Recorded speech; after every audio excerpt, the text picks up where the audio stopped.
Alright, good evening. Back with another stream of Spirit of Justice. Oh boy, so last time we were still investigating this case.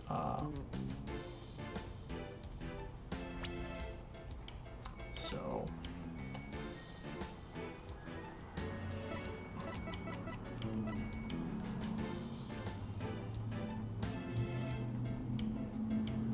the guy who got knocked off, we don't actually know that much about him.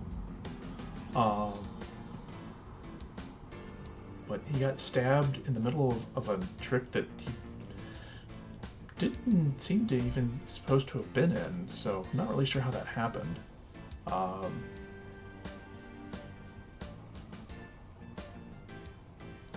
And it's not even really clear how he died. But then we've got this guy who's the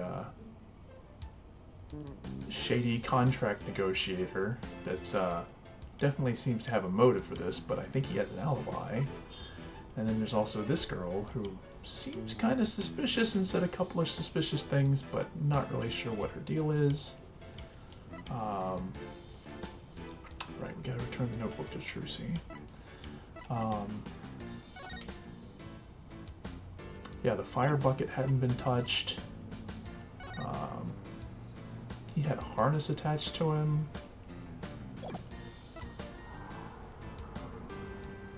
There were some unknown fingerprints that were found. And yeah, this terrible performance contract. I'm not sure why Trucy signed this.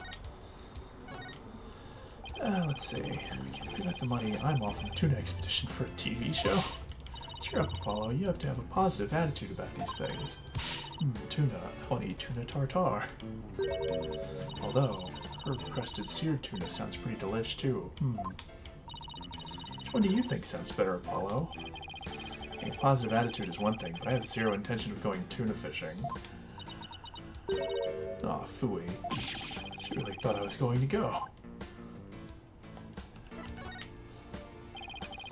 Bright ideas on how to get us through this crisis? Our biggest problem right now is how to pay the money. You know, in times like this, we should consult a lawyer. We are lawyers. Alright, I guess the thing to do is see if Trucy's available yet. Seems like that's the case. Ask her what the deal with this contract is. Did my handcuffs disappear? How did you... Trucy!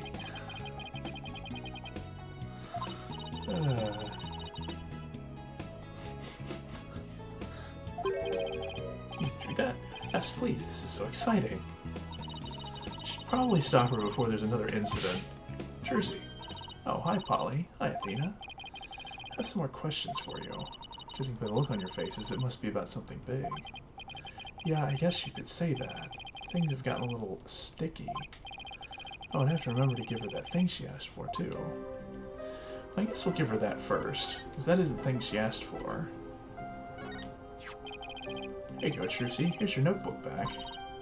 Oh, great. Thank you very much. It's written in there, anyway. Looks like it's full of secrets or something. It's because it is. It's originally my granddaddy Magnifique Grammari's notebook.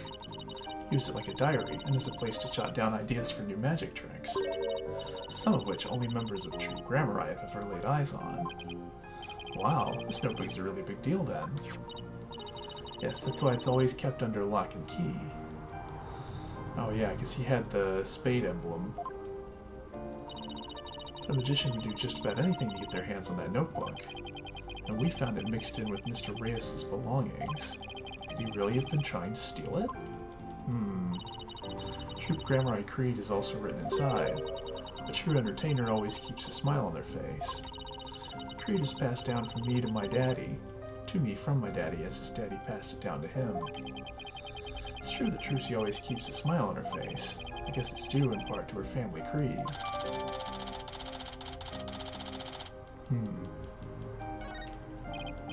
Trucy, I want to talk to you about where we found this notebook. Yeah. Found this notebook mixed in with Mr. Reyes' belongings. What? Do you think he might have been trying to steal it? No way. I can't believe it. Great Mr. Reyes would never do any such thing. It would be so far-fetched if he was after True Grammarai's secret tricks. Makes for a pretty compelling motive to take the notebook.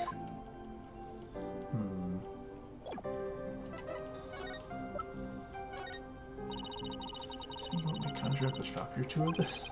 Absolutely not. Forged evidence isn't going to help us in court.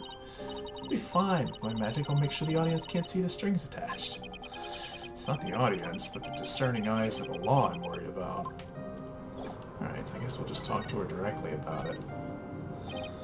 Tracy, do you remember this contract? Yes, I signed it before we went on stage. What about this liability for compensation article here? Liability for compensation? What are you talking about? Let me see that. What? $3 million? So I suspected she didn't know about that part. I'd never seen this article. And I read the whole contract from top to bottom. Yeah, I didn't think you'd miss such a big thing. But there's your signature, so what's going on? Maybe there's some kind of trick involved? You know, like when I signed it. In other words, you think there might be some foul play afoot. And I'm willing to bet that the ratings Raja is the one behind it.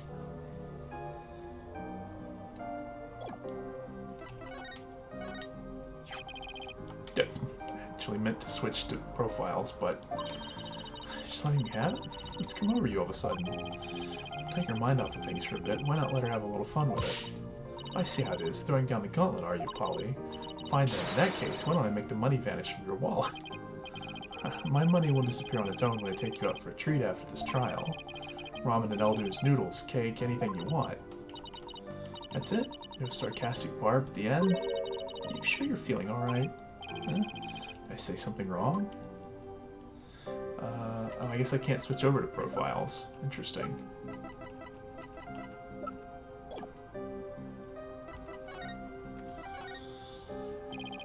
Bonnie told us about the mistake she made on stage. Oh, you mean with where Mr. Hat had been placed? Even I was at a loss about what to do for a second there. So how did you fix the problem? Oh, I was down in the understage passage when I found out. I had to work my butt off to fix it, let me tell you. After I escaped from the coffin and went down in the understage passage, I got a signal from Bonnie saying she'd made a mistake with Mr. Hat's positioning. No joke, I was freaking out. After all, I had to be back up on stage in a few short minutes. Magical girl Trucy Wright was faced with an unprecedented crisis beneath the stage. Spell the end for Trucy in Grammarai Land? And then what happened? He was totally hooked. You're supposed to get back up to the stage through trapdoor number 1 on the left, using a platform that can be raised and lowered called a stage lift. There was a stage lift ready and waiting in the lowered position under trapdoor number 1. Mr. Hat had been placed on the right above trapdoor number 2 by mistake. Ah, okay, so there's another stage lift under trapdoor number 2, but it was in the raised position since we hadn't planned on using it. Okay, so how did you get back up onto the stage? Why, through brute strength. I couldn't lower stage lift 2 by myself, so I pushed it back and out of the way. Then I moved the lowered stage lift number 1 into place under trapdoor number 2. Okay. This thing is heavy. Okay, so we get to see a little bit of the stuff that's down here.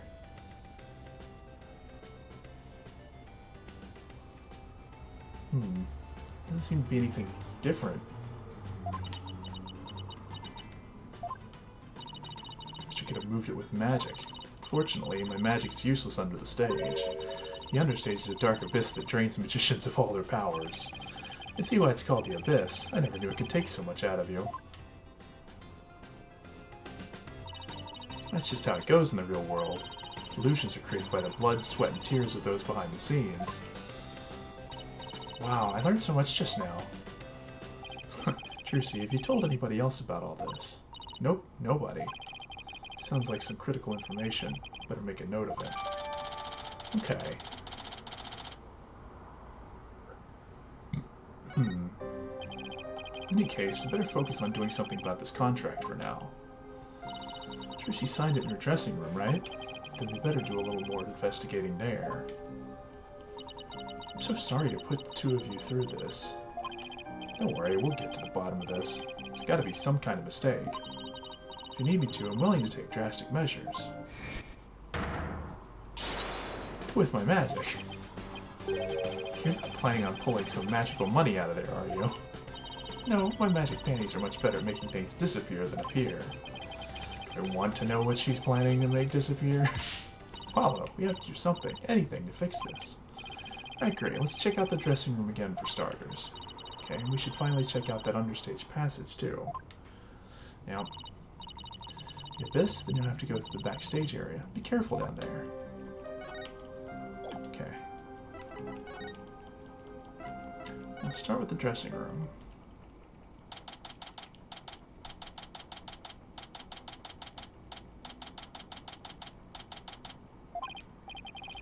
Where Trucy signed that contract. Right, and there must have been some kind of trick that was used when she signed it. The question is what kind of trick and how was it done? What kind of object or tool was used, there may still be a trace of it somewhere. Like with the pen or the paper. Well, it's time to find the secret to that trick. Off gets. Let's do this. Okay.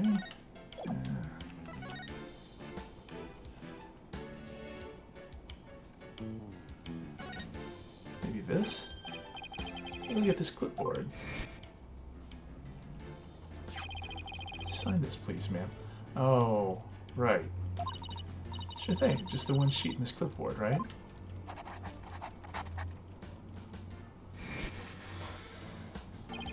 This is the clipboard Trucy used when she signed the contract. I think you're right. Let's get this a once-over.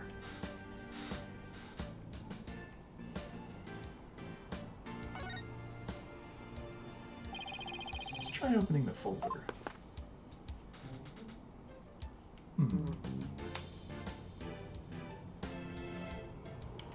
Some screws? One of them looks different. No.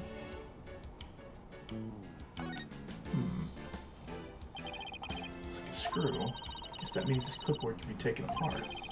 They can't loosen this one without a screwdriver. Not this one. Hey, this screw, it's different from the others. Not only that, but it's loose. Look, I can move it. Sure you should be fooling with it like that, Apollo? Well, it came right out. See? I tried to tell you, but would you listen? No. Take a look through the hole, Athena. There's something back there. Oh, wow, you're right. What is it?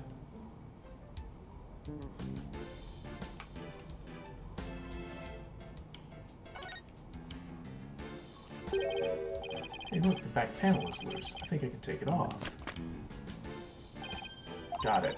You're just breaking things left and right today, aren't you? Look, there's something inside.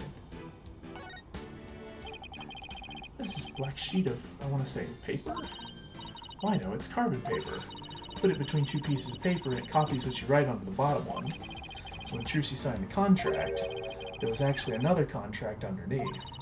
And her signature on the top contract got copied onto the hidden contract.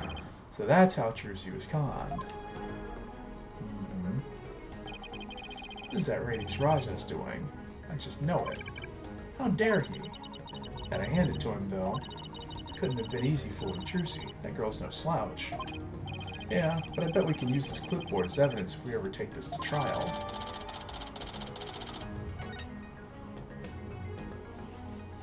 Alright, anything else?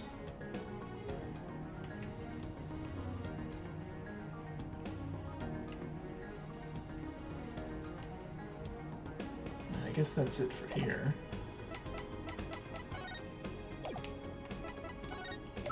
Anything else to say about this? If that's the case, I'll let you go. No.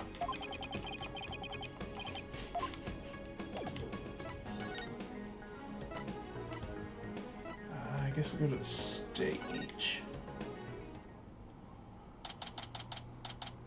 Oh, there's Emma.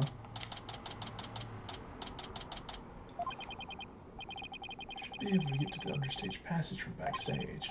Hopefully Bonnie unlocked the door for us like she said she would.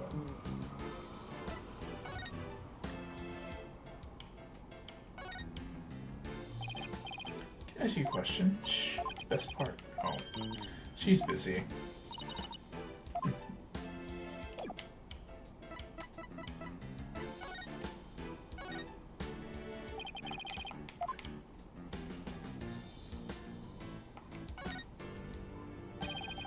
Door's unlocked. Thank you, Bonnie. Well, Athena, here we go.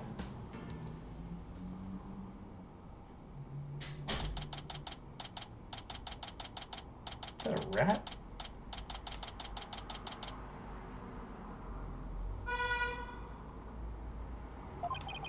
Sure is dark and dusty down here.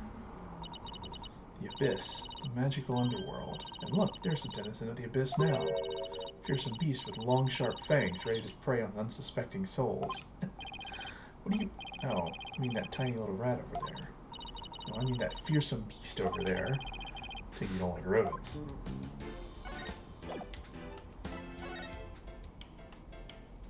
What's this? I'm gonna make it big someday too, just you wait and see. What's that all about? My guess is, it's the soulful cry of some poor assistant made to toil here in the darkness. Who would know about the soulful cry of a bitter assistant better than you, right? Really understand the writer's feelings of despair and frustration. Sadly, yes. Yes, I do. Really shouldn't scribble on the walls, you know, Apollo. Wasn't me.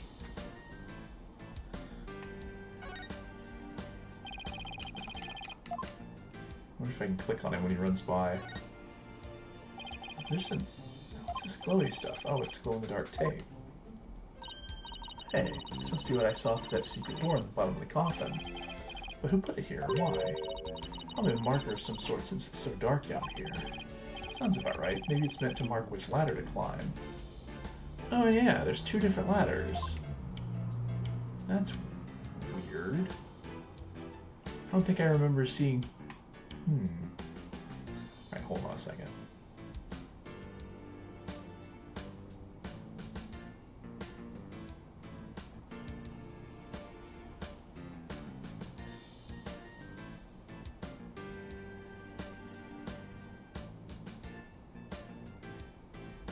Wait for it.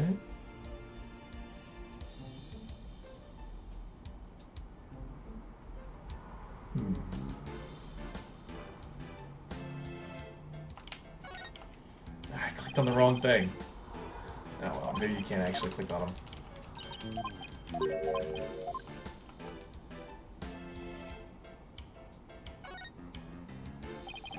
This ladder goes up to the ceiling, so I guess it leads to one of the trapdoors on the stage.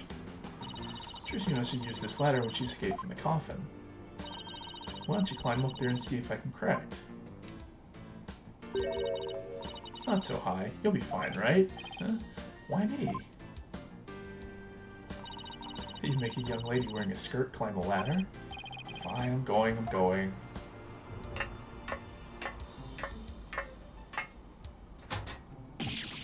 Ah, the light, it burns!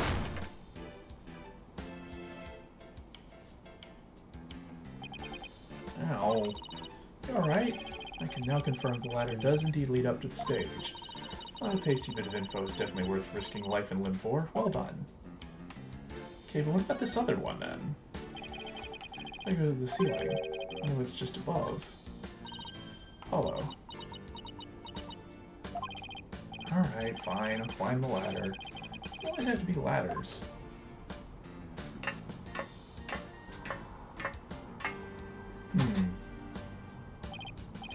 Where am I? It's pitch black. I'm cramped, too. You know what I think? I think you're in that coffin we saw backstage. So that's where this ladder leads.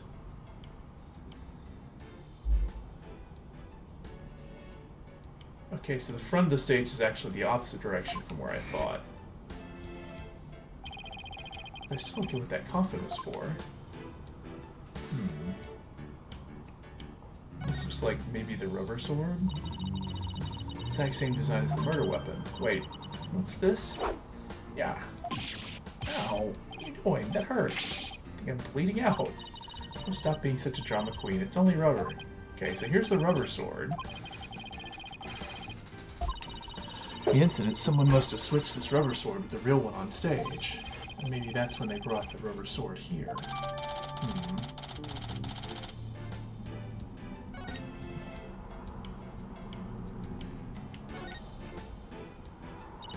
With all these props. Hey, something in this hat. A dove, cards, a juice box and some snacks. It's like somebody planned to have a little treat in the middle of the show.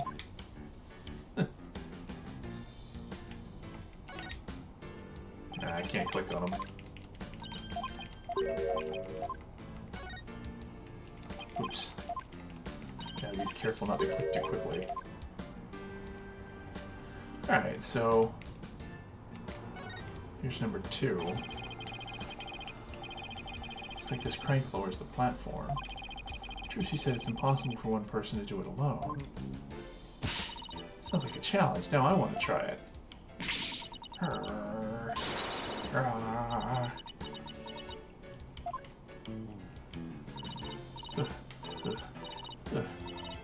It's probably just broken. Or you could just take people at their word. I'm reading this room right. This must be the stage lift Trucy moved during the show. Originally it was there where stage lift number 1 is now.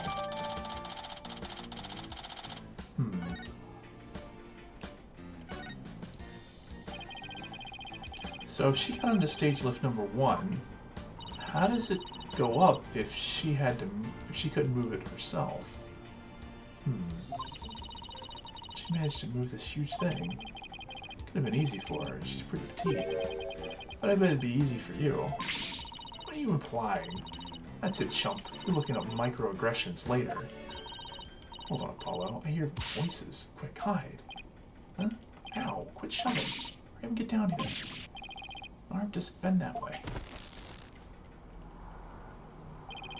The heck, Athena? Shh, look.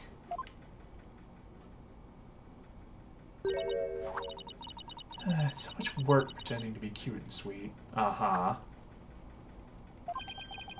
That Bonnie? Hey, Bunny, wait for me. Yeah, the ratings, Raja. They are working together. What do you have to hide for, Athena? Because I heard something funny. Something off in their voices. Oh, right. Athena's super sensitive hearing. Those lawyers are poking around trying to stir up trouble. Should I be worried? Relax, I didn't say anything to the police, and I won't say anything to them either. You better not, or you're gonna get it. Pow! Right in the kisser. Alright. So, starting to see some real sides coming out. What the? It's just me or does Bonnie seem kind of different from before? Yeah. Sick and tired of this whole investigation. All I want is Trucy's head on a platter. Leave everything to me, babe. Don't forget the power of mass media. TV can accomplish anything. I'll make sure Trucy gets much worse than a guilty verdict. I can't wait to see that girl crying and begging for mercy. Really hate Trucy, don't you, Bunny? I hate her. I loathe her. I can't stand that Trucy right. Just because she's a little good at magic, she thinks she's all that. This is exactly what that sniveling brat deserves. Hey, what the heck? If you mess this up, you're gonna really be sorry, you hear me? Crush you flat. Like a cockroach under my foot. Oh, you cute little thing. You're so adorable when you're throwing a fit. Oh boy. This is, getting worse and worse. Ow, ow, my foot. Can't you take a joke? Come on, grab my things. We're leaving. Aw, lead the hippity-hopping way, my little bun-bun.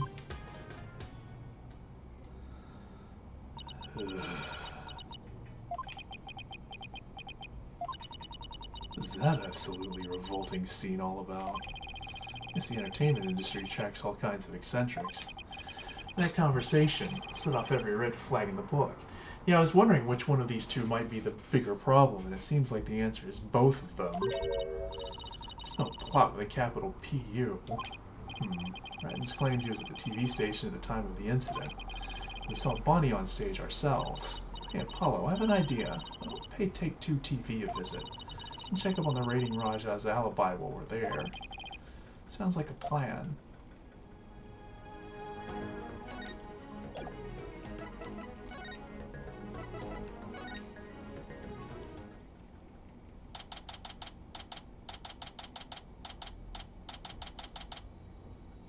Scandal, gamble, gambit.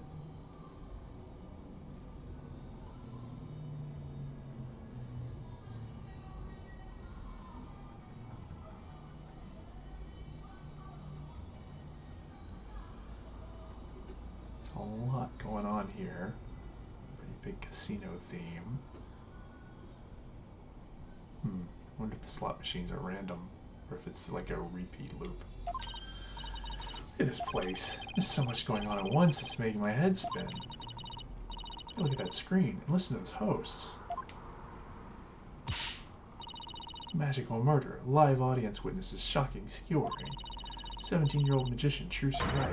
See exclusive unedited footage of the heinous crime, complete and uncut.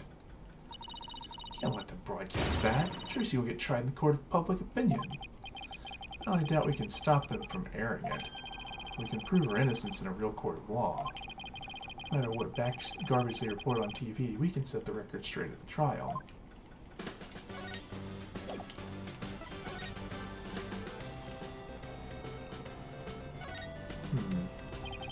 Supposed to be a video production workstation of some sort. And that coffee cup looks awfully familiar. That's where Rettens always sits, yeah. Very hands-on, you know. You can always find him on the set of his projects. He was here at the station during the magic show, right? Yeah, well, he had 2 shows going on at once this morning. He had his regular program to oversee here, so he couldn't be at the Penrose. So you can vouch for him that he was here at the station during the magic show? What, like an alibi? Sure can. He was definitely here. Still, after a while, he couldn't stand being away from the Penrose, it seems. As soon as his part was over here, he took a taxi to the theater. He apparently didn't get there until after that thing had already occurred. Sounds like he has a rock-solid alibi. I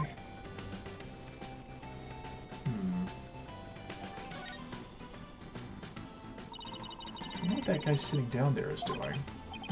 Looks like he's reading that script he's holding. What? Are you serious? Those 2 are gonna break up? What? And the series is going on hiatus because the cartoonist is sick? No way! I think he's reading a comic book he's hiding in his script. If you're gonna goof off on set, that's a pretty bold way to do it. Excuse me, I'm looking into the incident that happened at the magic show this morning. Oh, that? Yeah, I was the cameraman for that. Can you tell us anything about what you saw? Bonnie was soups at doors, heh. That's not exactly what I... Didn't get enough of her. Filmed her the whole time. That's some primo footage if I do say so myself, heh. Better quit before he decides to share what he intends to do with said footage. Actually... if she was doing anything shady during the performance, it might actually be worth seeing.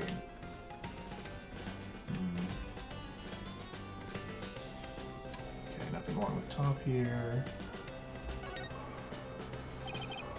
Pardon me, I know you're busy right now. What are you guys? Street? Street? Does that mean people off the street or something? Trucy Wright's lawyers. Oh, okay, lawyers, got it. Oh, what do you want? She's really busy, he hasn't even looked this way. Investigating the incident that occurred at the magic show this morning. I heard that Roger Rettens was in charge of that program. Yeah, that's right. The guy hates magic, but the show is all his idea. Between you and me, I think it was Bonnie that egged him on. Egged him on? How so? I saw the 2 of them together, you know, walking along arm in arm. Bet she sweet-talked him into doing the program because she wanted to work. She hasn't been selling very well on her own, apparently. I see. Oh, hey, if you're looking into the incident, I guess you'd want the show footage, right? It's on the disc in my back pocket. If you want it, go ahead and fish it out. Wow, thank you very much. It turned out to be surprisingly helpful. So is this the, thing we saw earlier? I guess we got just about everything we can out of this place. Looks like Rettens' alibi is pretty airtight. If that's true, then who could have killed Mr. Reyes? Looks like we're pretty much done here. Should we go back to the office, get a snack, and talk over our plan of attack? Sounds good to me.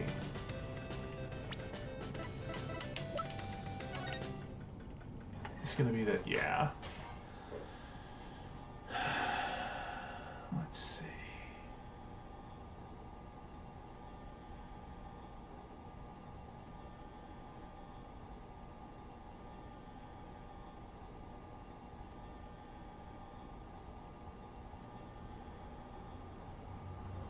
Okay, so there's where he goes up.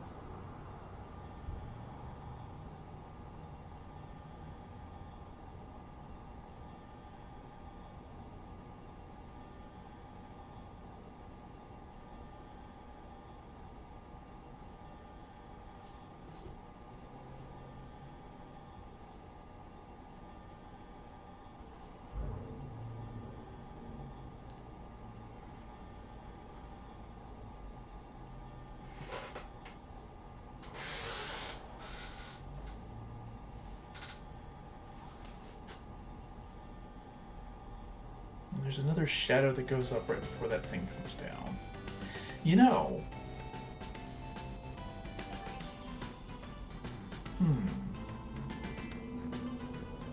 Because given that she made a mistake, was it really a mistake? Or was she has she intended for Trucy to have to come up on that side so that she would be on the wrong side when she stabbed into the... I wonder if that's part of the trick.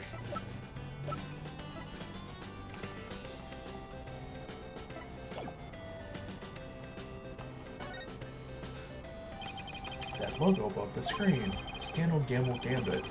The title of the show? Yep, haven't you ever seen it? They present scandalous rumors about celebrities. And then people bet on whether the rumors are true or not. Ugh, so it's just another tasteless TV show.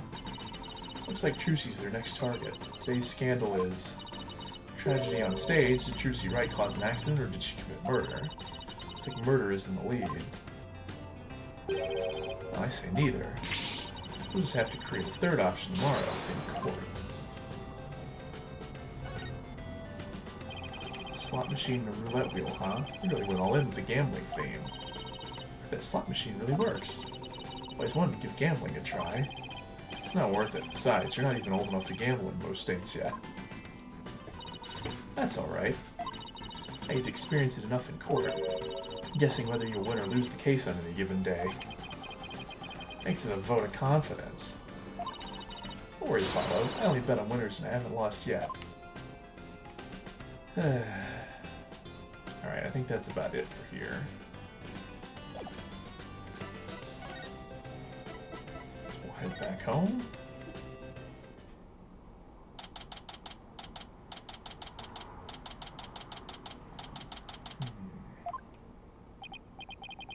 What in the world? So what's going on here? Well, these stickers say repossessed. Who did this? Who's responsible for this? Oh, now, this is a restricted area, champ. No trespassing. This guy. This is our office. You're the one who's trespassing.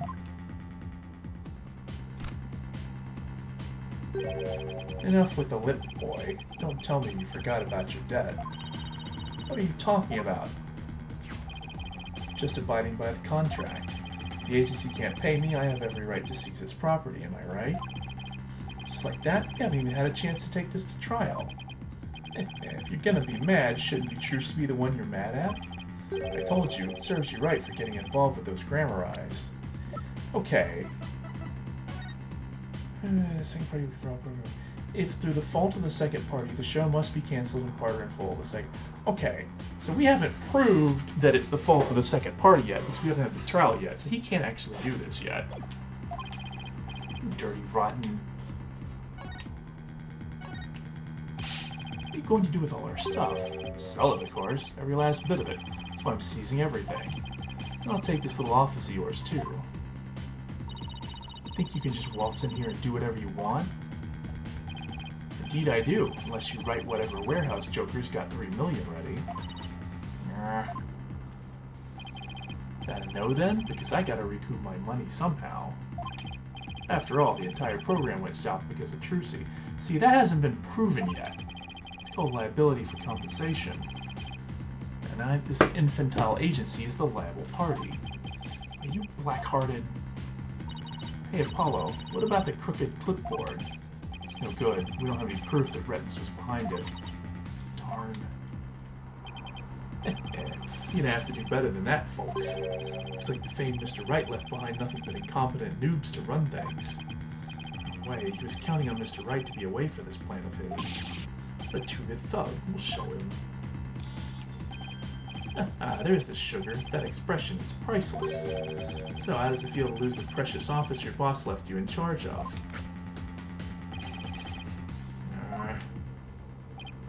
Now, not to rub it in or anything, but I think you should know where you stand right now. Man, what now? Here, have a gander. Trial of young up-and-coming magician Trucy Wright is scheduled for tomorrow. We're here just outside the office of the suspect, hoping for an exclusive peek inside. What? Is this live? Apollo, look, there's a sea of reporters outside. Oh, a questionable-looking pair are peeking out the window at this very moment. Our viewers at home can see for themselves their vicious, brutal expressions. Yellow journalism is its finest. And that's the way it is. The majority of the public already thinks Trucy is guilty. They saw the whole thing happen with their own eyes during the show's live broadcast. But in the country is against you. No way. No office, no allies. You sure you still want to represent that girl? Of course we do. We believe in her innocence. Go ahead, think what you want. It's a free country. Just know that you'll be the biggest losers in the end. In the meantime, feel free to keep on flopping around like the dying fish you are. Now then, you gotta be out of here by tomorrow. Take in this cozy little office tonight while you still can. Hang loose, baby.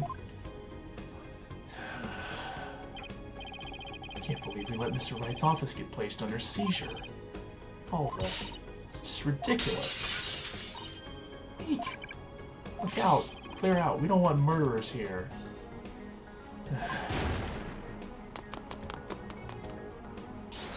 Hey, if it's a fight you want, I'll take you on. Come on. Hey, let's get out of here before we get killed, too. Can't believe this is happening. We have to do something to protect ourselves, and fast.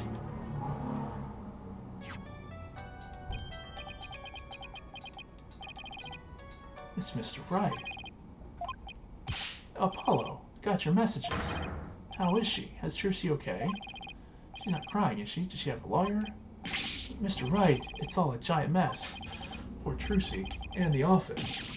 Our office. Apollo, okay. Better both take a deep breath. Wow, I see. And he's saying you have to be out by tomorrow? I'm so sorry, Mr. Wright. I wish there was something I could have done. This is quite the mess, isn't it? Even if I left right now, I wouldn't be there in time for the trial tomorrow. I'm sorry, Apollo, but I need you to handle this for me. Of course, we can handle the defense, but the office... It's too soon to give up on that. What do you mean? The contract only addresses Trucy's liability if she causes the show to be cancelled. So you just have to prove in court tomorrow that it wasn't Trucy's fault. Hey, you're right. So everything depends on you winning that trial tomorrow. Trucy's fate and the fate of our office. It's all riding on your shoulders, Apollo. I know. I'll be fine, right? Apollo. I've been watching you grow over these past 2 years. That's why I can say, with absolute confidence, that you'll be fine. Really? I've seen you earn victory after victory in some pretty dicey situations. And guide Athena, helping her along her way too. That's why I know you're ready. Why I know I can leave Trucy in the office to you. I believe in you, Apollo. But thank you, Mr. Wright. Good luck tomorrow. Thank you. I'm fine. Everything will be fine. You can call me anytime if you feel you need to, but I'll be fine on my own, right? Yes, I think so too. I can do this. That's the spirit. Give it your best out there, Apollo. The spirit of justice. Literally, Apollo Justice. What is it, Apollo? What are you smiling about? Who, me? It's nothing. Mr. Wright believes in me. I can't let it down. We have to win this trial, Athena.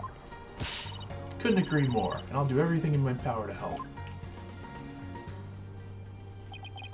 Our opponent tomorrow, Prosecutor Sadmati, huh? Why now of all times?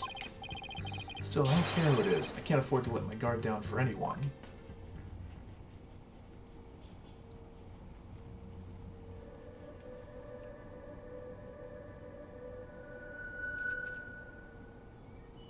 O restless, wandering soul of the dead.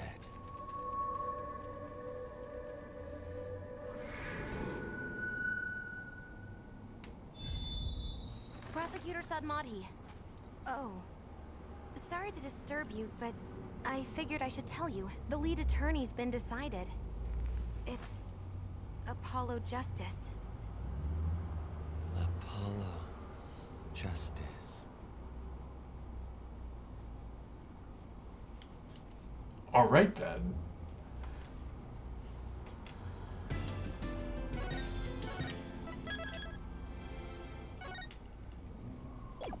This should be interesting.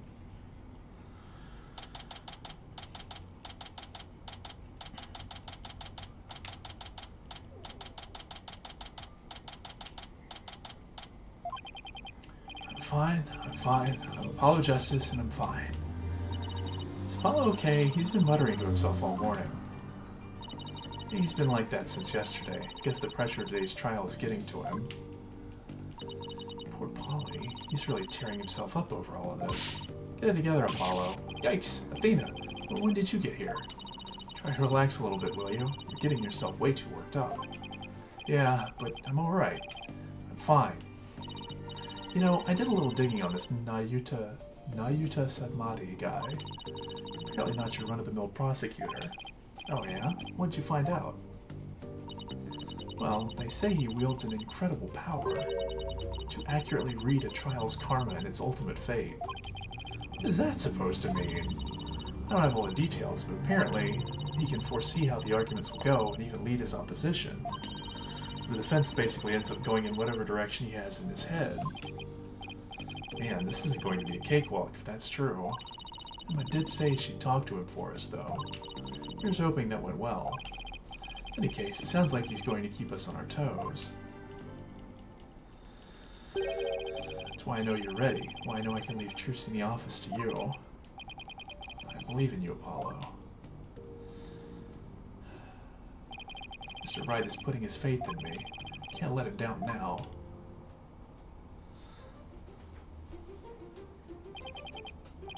I'm fine.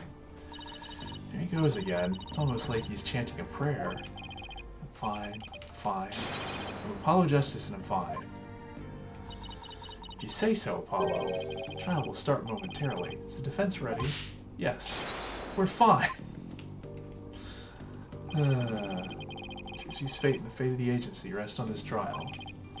This is it, Justice. If there's ever a time to shine, it's now. You know, it's not the, rest of his backstory that I was looking for, but at least we get a little more time with the guy. And, it's cool that he's, moving up as the, second in command, or whatever, that, Wright's placing his trust in him. Should take charge of things.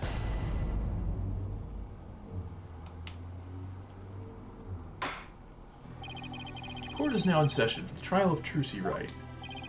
Defense is ready, Your Honor.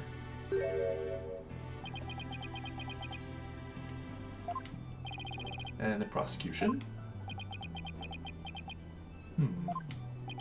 Oh, Prosecutor Sadmati. 1,000 pardons. It was rude of me to keep you waiting. It's praying for the victim. Oh, praying. Yes. Yes, I see. Kurainius monk, correct, prosecutor? Yes, that is correct. I am but a lowly monk from the kingdom of Kurain. I beg in advance for the vignettes and kind patience of everyone here in this court. I am unfamiliar with the proceedings of this country and may make many blunders. He seems like such a gentle-mannered soul, doesn't he? Wonder if Emma had a chance to talk with him about Trucy. Now then, Prosecutor Sadmati, your opening statement, if you would. Certainly. In the name of the Holy Mother, I vow to guide the victim's soul to a land of eternal peace known as the Twilight Realm. Now, let the last rites of the victim begin. Ayuta Sadmati. He's really been making a name for himself, apparently, by that nickname, Last Rites Prosecutor. I wonder how that will come into play today. The incident took place in the middle of a spectacular magic show. The accused performed a magic trick in which she thrust a sword into a coffin. A coffin from which the body of the victim then spilled out, dead from a fatal stabbing. The victim's name was Manov Mystery.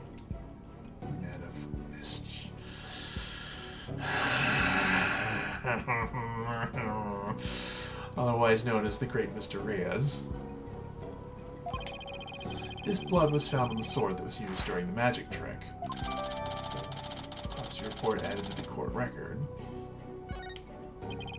So his death was just an unfortunate accident. Is there a...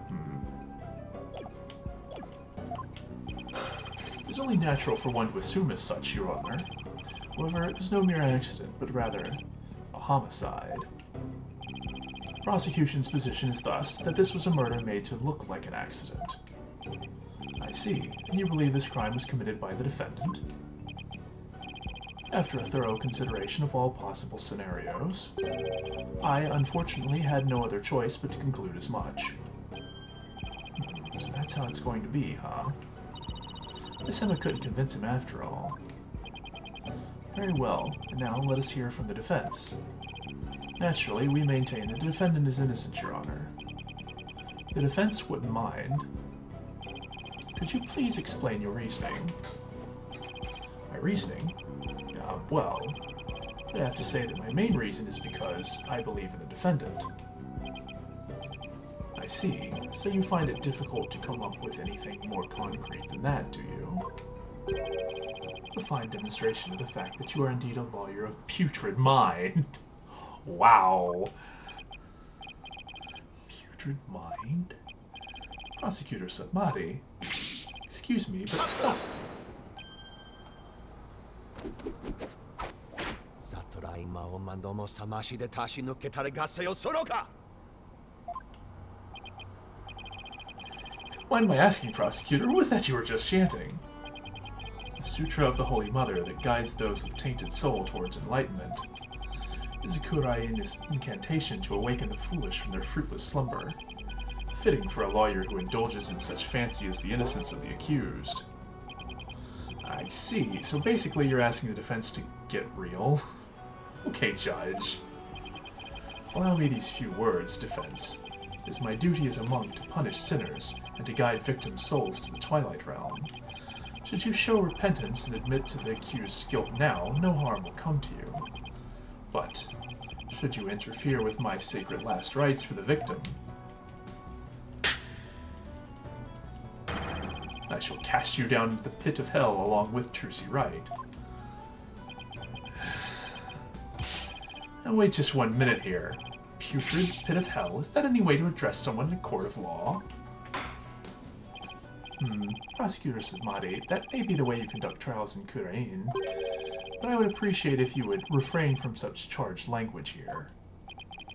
Your Honor, that was but a Kurainist sermon for those who have strayed from the path. Harsh words are often necessary to admonish contemptible deviants who cannot see reason. Oh, I see. I didn't realize. I guess they really do hate defense attorneys in Kurain, huh? Even still, that was way over the top as far as verbal abuse goes. And the trial's only just begun. Well, defense, I suppose the way a prosecutor does things varies by country. Why don't we look at this as a cross-cultural exchange and try to be open-minded about it? What? Bailiff, please bring in the first witness. I mean, ultimately...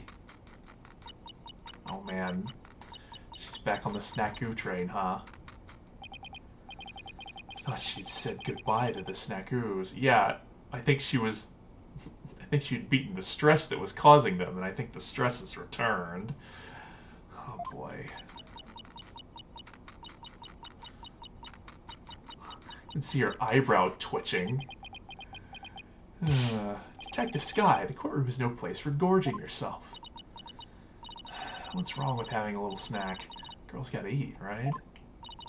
She, seems a little stressed out.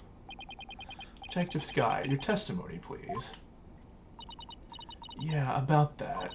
I just want to state for the record that I believe Trucy Wright is innocent. I'm sorry. Detective Skye, this path you seek to follow is misguided. Giving the wrongdoer false hope will only deepen her despair in the end. But let it go and move on. Acts which go against your duty will earn you divine punishment from the Holy Mother.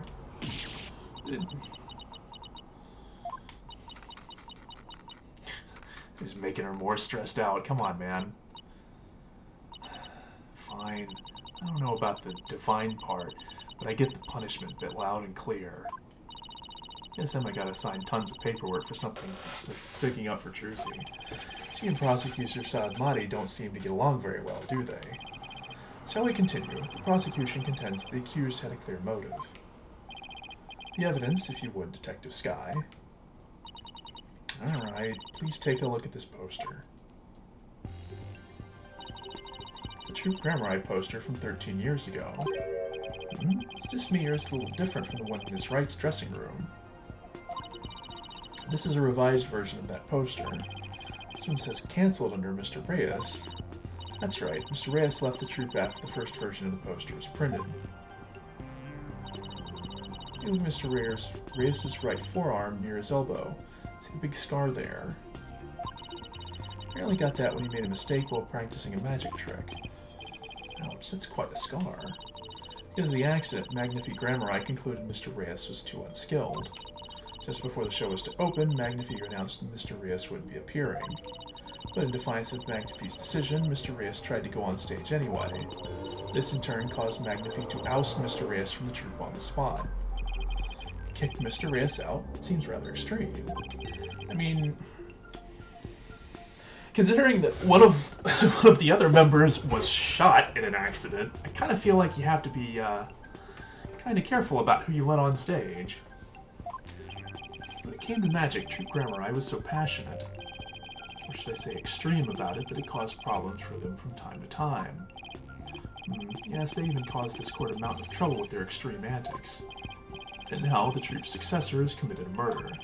It seems the troupe's rare talent was inherited by the right person after all. A putrid talent for criminality. Oh boy.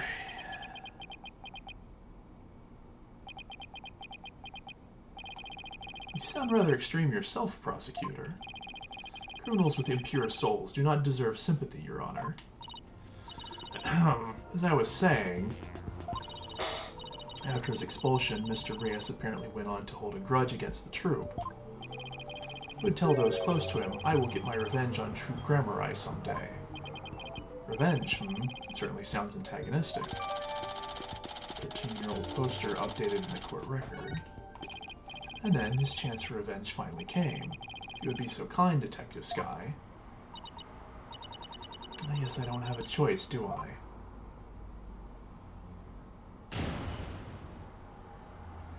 It's okay, Emma, we'll get through this. The victim planned to get his revenge on True Grammari during Trucy's magic show. Mr. Reyes was going to first steal the Grammari notebook from the defendant. He then intended to reveal the secrets behind their magic tricks during the show. That was the victim's plan for revenge, and while he did in fact steal the notebook, the defendant murdered him before he had a chance to reveal the secrets. By the time the accused had discovered the notebook's theft, it was too late.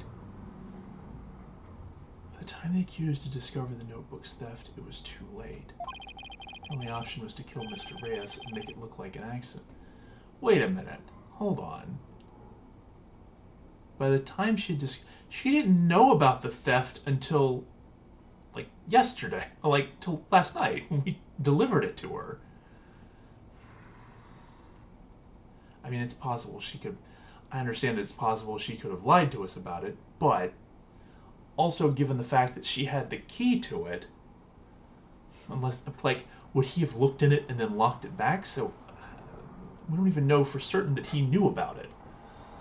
Objection! It's nothing but conjecture. Objection! Yeah. The victim's assistant, Bonnie... Yeah, but she's probably in on it.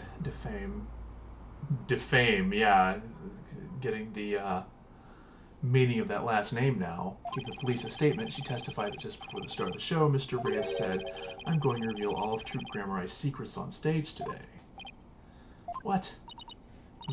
Well, that isn't exactly a great starting point for a rebuttal, is it? You're telling me... Allow me to give you one piece of advice, defense. Oh, and what's that?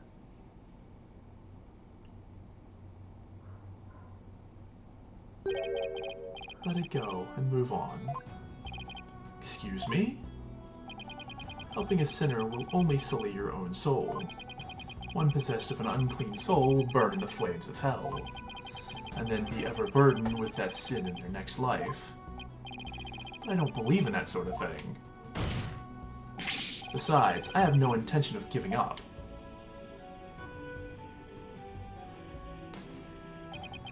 Oh, Holy Mother, grant me the strength to deal with this putrid lawyer. Alright, buddy. All actions have consequences, and yours will surely earn you the honor of being a mere stink bug at best in your next life. Stink bug? Now then, Mr. Justice, your cross-examination, please. I mean, this guy talks big, but we still haven't seen anything that's definitively, like, proving that, you know, one, that she murdered him, and two, that she even knew about it. Because, yes, Bonnie had that statement, but she didn't say whether or not he had said it in, like, did she tell Trucy? Did Bonnie tell Trucy about it? How did Trucy know about it? There's no proof of that. Victim planned to get his revenge on Troupe Grammarai during Trucy's marriage. Okay, so we'll start with this. It's been 13 years already. Why now? I know, right? I thought that was pretty sketchy myself. I mean, wouldn't he have done it a long time ago if he was going to do it? Yeah. Detective Sky's self-indulgent outbursts such as those will earn you divine punishment in the form of a salary evaluation. Yeah. This is looking pretty familiar to the old Gumshoe Edgeworth routine. Where I'm trying to think ones other than... Because I know at least the case... I think he had to... Did he have to testify in the case where Edgeworth was on trial? And I know he had to testify in at least one or two cases where Maggie was on trial. And he was like, oh yeah, there's definitely a problem with this issue. And then he'd get interrupted every time. It's a rite of passage, Emma. Just as the detectives before you had to deal with this sort of thing. I wonder how Gumshoe is doing these days, come to think of it. The detective Haversnack, this humble servant of the Holy Mother, shall explain. Over a decade ago, Troupe Grammarai was at the height of their popularity. Then their reputation declined, and they had all but faded from public memory. Till recently, that is, when Trucy Wright sought to recapture their former glory. The defendant, and at such a young age, too. How impressive. Yes, the accused's skill at magic is undeniably impressive. If she hadn't fallen onto the path of sin, she would have had a bright future ahead of her. It's always sad to see such promising young potential go to waste. Now then, Detective Sky, how did Mr. Reyes plan to get his revenge? And please put down the snackaroos before you continue with your testimony. Yes, Your Honor. Mr. Reyes was going to first steal the Grammarai notebook from the defendant. What evidence do you have that Mr. Reyes actually stole? I mean, we have evidence, and that's where we found it. Well, you see, Whenever you're ready, Detective. Not Detective Sky, you have nothing to repent for. You should be proud of the fine forensic discovery that you made. Forensic discovery? And what did she discover specifically? Detective Sky identified a certain set of fingerprints on the notebook. On further inspection, she determined that they belonged to Mr. Reyes. What? The detective found the fingerprints entirely of her own volition. For that, I must say well done, Detective Skye. A little too addicted to using your precious white powder, did you, Emma? Now, Detective Skye, I would ask you to explain exactly how Mr. Reyes intended to use the notebook to exact his revenge. Alright, well, first he stole the notebook. He then intended to reveal the secrets behind their magic tricks during the show. Hold it! I'm going to reveal all of Troop Grammarye's secrets on stage today. That's what Mr. Reyes himself said, right? Right, but he didn't exactly specify which Grammarye secrets he was talking about. I mean, the prosecution thinks he was referring to the secrets behind Troop Grammarye's magic. Yes, that is the prosecution's assertion.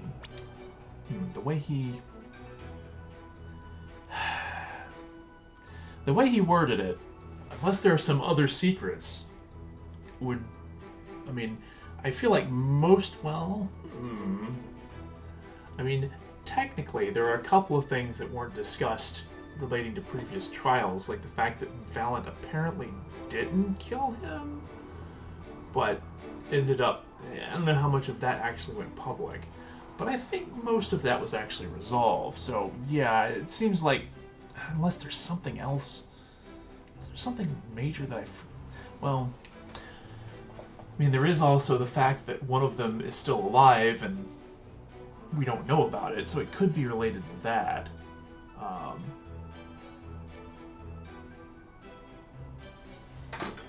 Oop.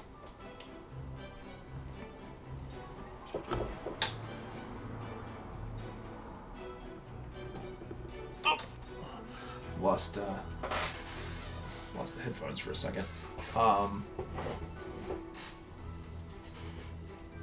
Yeah, unless it's related to Lammeror, I think it would have to be related to the magic tricks. I mean, it could also be related to Apollo himself, since he doesn't even know about that. When the accused realized that Mr. Reyes was to reveal her family's most closely guarded secret, she naturally panicked. Here's the thing, did she actually know about this? Jersey's notebook was hiding Mr. Reyes' things because he had stolen it himself. I see, truly a motive that only a magician could have. Yes, that's what the prosecution believes anyway.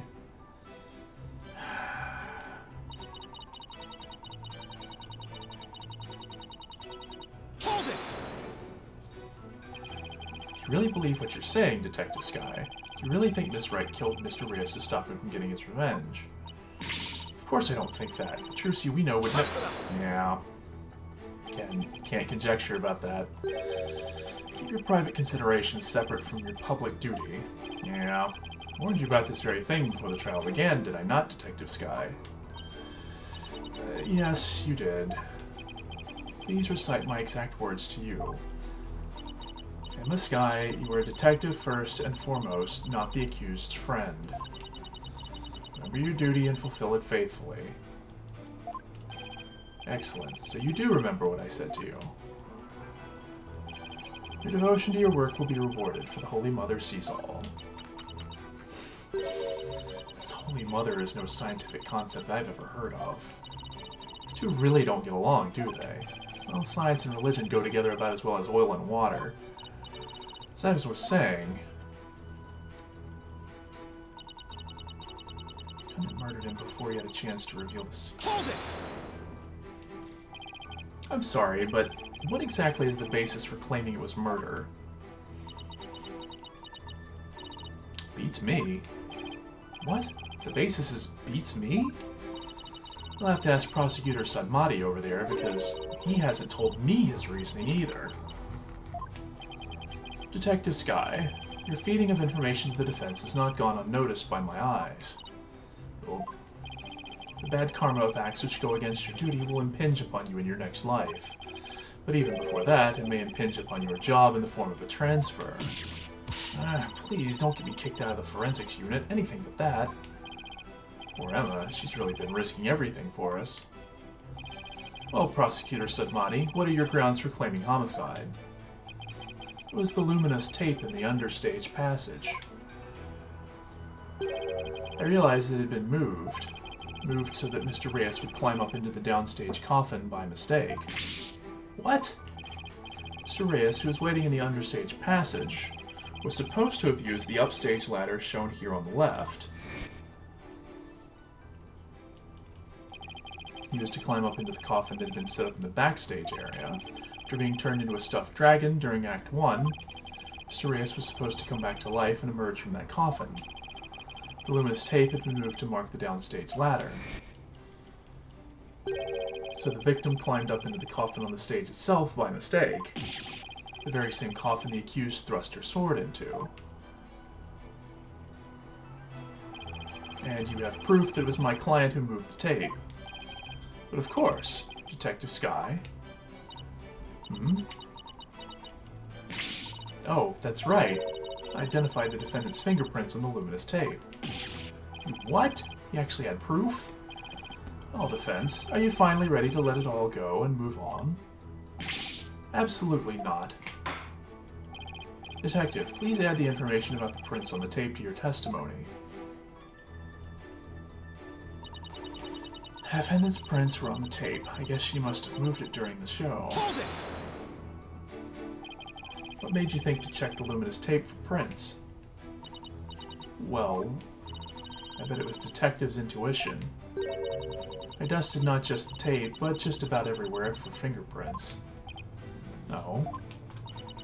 I dusted pretty much every single surface in the theater. I mean, it was so nice to be able to dust for prints without anybody getting mad at me.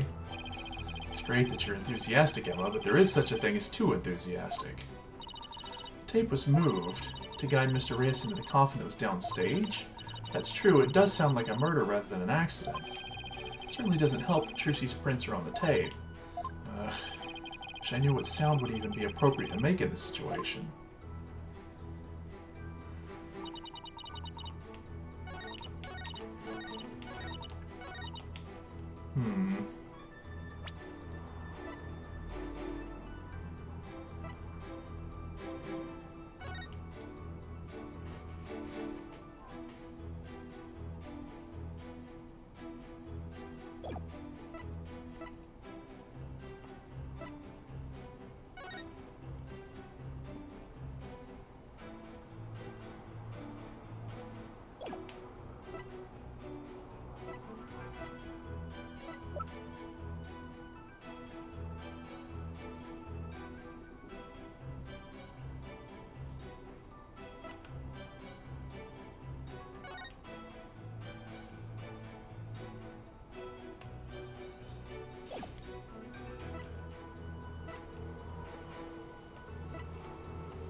I mean, the initial thought is, if she moved the lift to cover for Bonnie's mistake, she wouldn't have had time to move the tape. Because she literally was, you know, having to do all of this in the short amount of time between when she was down there. That would be my first guess as to how this would work out. Objection! But apparently that's not it. Consistent with a piece of evidence. No, it is not. No, it is not. Let it go and move on. Alright. Let it go and move on. Not before you take this penalty with you. I'm going to let it go with Trucy's life at stake.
I mean, this also says during the show.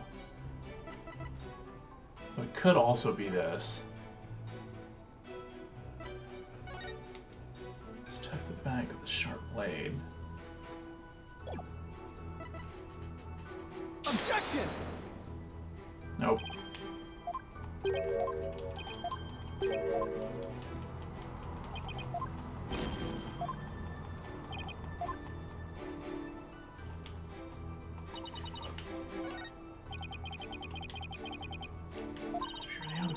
There's one statement that I thought was a little strange. Oh, did I accidentally hit the consultation button? Whoops.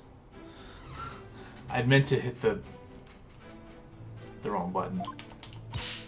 Oh, feminine intuition. Try comparing the evidence with the statement that caught our eye. I mean, it's the last one. I already know it's the last one. I just don't know what the... She must have moved during the show.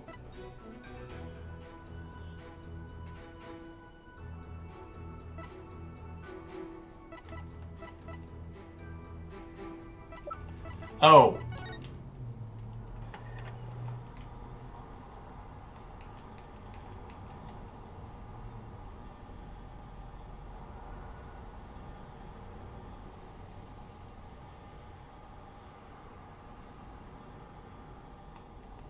I'm going to check this just to make sure. She couldn't have moved it during the show because... Yeah, she was wearing gloves. Is there anything other than this that would show more directly that she was wearing gloves? Probably not.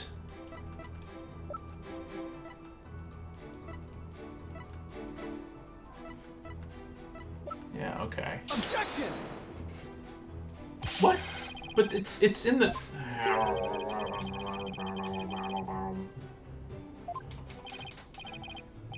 Okay, there must be something else that indicates that she's wearing gloves. Wait, hold on.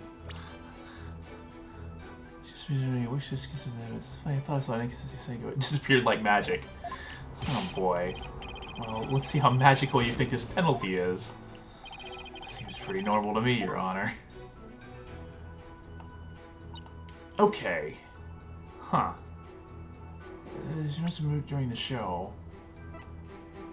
What else would indicate that she's wearing gloves?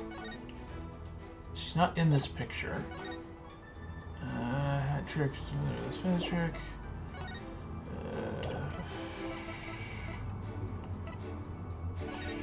Waste for stunt wire, that's not helpful. Oh, here we go. Jersey wore gloves during the show, so none of her fingerprints were found. Mr. Rios' palm prints are reversed to the image. Okay, it's this. Objection! Gotta remember to check the actual, because this just talks about the victim and Bonnie. I forgot that this was also mentioned in here, the analysis. It's a flaw in your testimony. What? Really? Prosecution is claiming Mrs. Wright moved the understage tape during the show in order to guide the victim into the coffin downstage. But it doesn't make sense that she would leave prints on the tape at that time. Doesn't? Please consider the fingerprinting results of the main coffin, which shows that not one of my client's fingerprints was found on or in it. That's true, we didn't find any of her prints on that coffin. Hmm? I think you realize what the flaw in your testimony is. Claiming Miss Wright left prints on the tape during the show is inconsistent with the facts. Yeah, she's wearing gloves during the entire show. She must have left the prints sometime before the show started. In other words, her prints do not prove she moved the tape to mislead the victim. The prosecution's investigation was insufficient. Oh my. But on a personal level, I'm very happy about that. Prosecutor Sadmati, if the defense's argument is true, then you have no evidence the defendant moved the tape to deceive the victim. I see. Apparently, the defense is more intelligent than I had thought. More than a stink bug, at any rate. Come on, you can bump me up to at least a stag beetle now, can't you? Would that really be any better? No, but playing along is a decent way to build rapport, and like, this guy seems kind of competent, if a bit hung up about his, you know, whole thing with hating defense attorneys. He's a little full of himself, but he's willing to at least see things on our level. Maybe we can come to an agreement here. Of course, way better. Stag beetles are cool with those huge mandibles. Also, Apollo is just a funny nerd sometimes. Defense wishes to be promoted to a stag beetle. Then answer me this question. Alright, shoot. Even with no evidence that the accused moved the tape to misguide the victim, the victim still climbed the ladder using the tape as a guide, and entered the coffin on the stage. The accused then thrust her sword into said coffin with the victim in it. So what you're saying is, the fact remains that the victim was stabbed to death, right? Precisely. However, this does drastically change one aspect of this case. If the accused did not leave the victim in the coffin on purpose, then it means the victim's death could have been accidental. If it was indeed an accident, the defense can argue that it was involuntary manslaughter. I see. If it was involuntary manslaughter, they could plead extenuating circumstances, and the severity of the crime could be mitigated.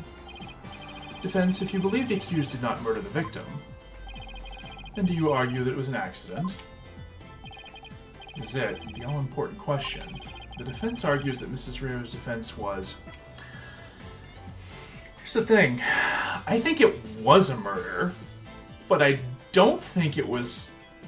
I don't think that's when it happened.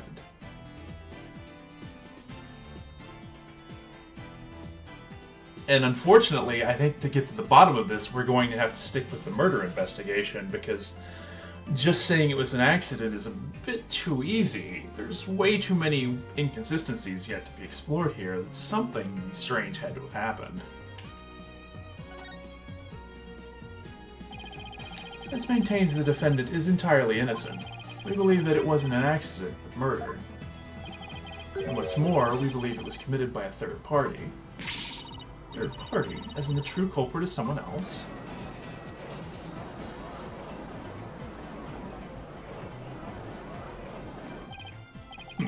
It's quite a brazen claim to make, and one wholly without grounds. Your voice is as loud as your suit, and your mind echoes just as loudly in emptiness.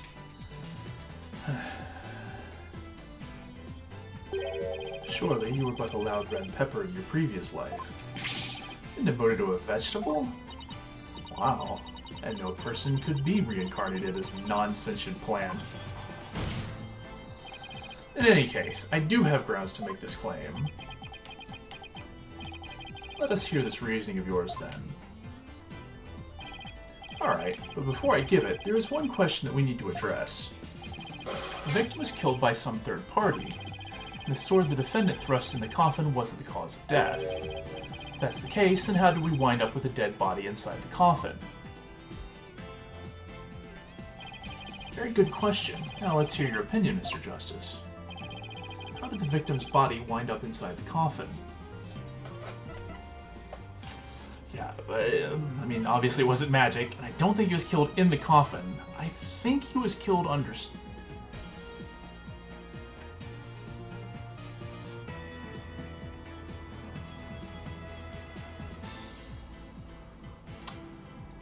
He had to have been killed understage.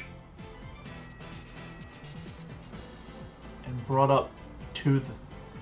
I mean, this is going to be difficult because, you know...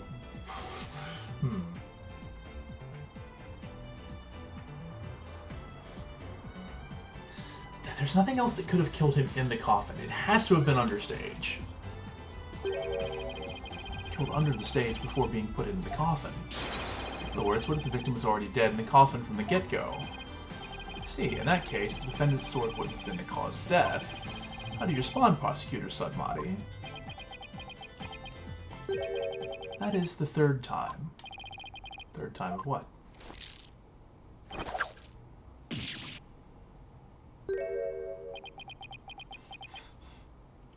What did he say? Yeah, oh. The heck is this? サトライマをマンドもさましで足し抜けたれがせよそろか Oh, my head. What do you think you're doing? Even the merciful Holy Mother loses patience if she is struck 3 times. So you never learn, you needed to be punished. Why don't you let me worry about what I need and don't need? It is what you deserve for interfering with my sacred last rites for the victim. You're a brainless lawyer chasing phantoms. You know nothing. Let this humble servant of the Holy Mother give you an edifying sermon. Sermon now? There's a passage in the sacred scriptures of Kurainism. A cornered frog will swallow even a snake. Huh? A cornered lawyer is unexpectedly struck back hard against the prosecution. Did I get it right? No, for I am not done with my sermon. And yet, the frog still dies, its belly bitten and torn from within. It's just great. And in this case, you are that frog, Defense. What exactly is your point, anyway? Let us assume for a moment that the victim was killed under the sage. Who, then, had the opportunity to do so during the show? Let's see. People in the show were Bonnie DeFame, the victim Mr. Reyes, and Trucy Wright. Bonnie DeFame was on stage throughout the entire show. It's easily confirmed by the footage from the show. Which leaves us with only one suspect, Trucy Wright.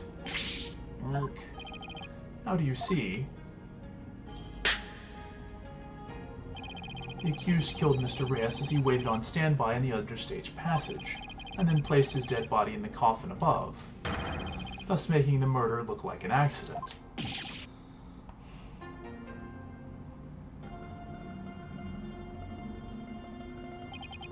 O great and merciful Holy Mother, thus another putrid mind has been guided toward enlightenment. Ugh. Can't believe I swallowed his trick question whole.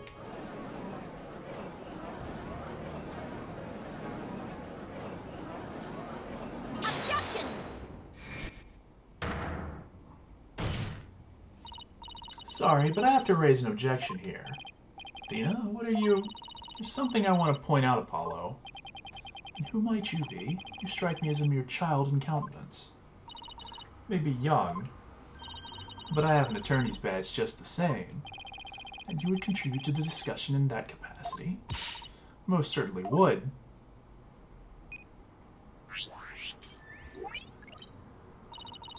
You just argued the defendant killed the victim under the stage. But let me remind you that Miss Wright is a girl. Clearly. Surely you didn't raise an objection simply to point out such an obvious fact. Your Honor, please send for this little child's guardian to come take her home. I'm not done with my sermon. You don't need to talk like Prosecutor Sudmati, you know. Listen, if the victim was killed in the understage passage, his body would then have to be hauled up to the stage, right? However, Miss Wright is a young girl, and a pretty petite one at that. She couldn't possibly have hefted that large body up and put it in the coffin. It is going to take some work to get it from under the stage into the coffin. There is the hook, but then what the hook would connect to? That's true. It does seem like it would be a rather difficult task for the defendant. I don't think even I could do it. What do you think of that, prosecutor? Who's the child now? My religion, the priestesses of Kurainism are revered as the pillars of our beliefs, so I naturally hold nothing but deep respect for women. I also think highly of the female perspective. And the man who called this fair maiden a little child was a fair maiden. I agree that your point is worth discussing, defense. How indeed was the dead body raised up into the coffin? By the accused, Trucy Wright, that is. You're committed to pointing the finger at her no matter what, huh? And you explain how that'd even be possible. But of course. There was a way for even a small creature like her to raise the victim's body up. Huh? Wait, you really can explain it.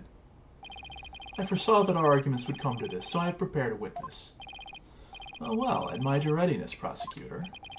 It's really not that difficult when one can read the ultimate outcome of any trial. He couldn't have really predicted that things would turn out like this, could he? It's pretty hard to believe. Excuse me, but may I step down now? Yes, I suppose you may. One moment, Detective Sky. I'm sorry for, the way I handled all of this. You did a fine job, Detective. Your testimony was invaluable. It was? Yes, you served well as a detective and did not allow your personal feelings to interfere. You overcame the conflicted emotions you felt and performed your duty admirably. You will be rewarded for your fine work. Oh, thank you. I hope we can work together again in the future. He seems bewildered by the unexpected praise. I guess he's a pretty nice person, like they say, as long as you're not up against him. Now then, let us call the next witness.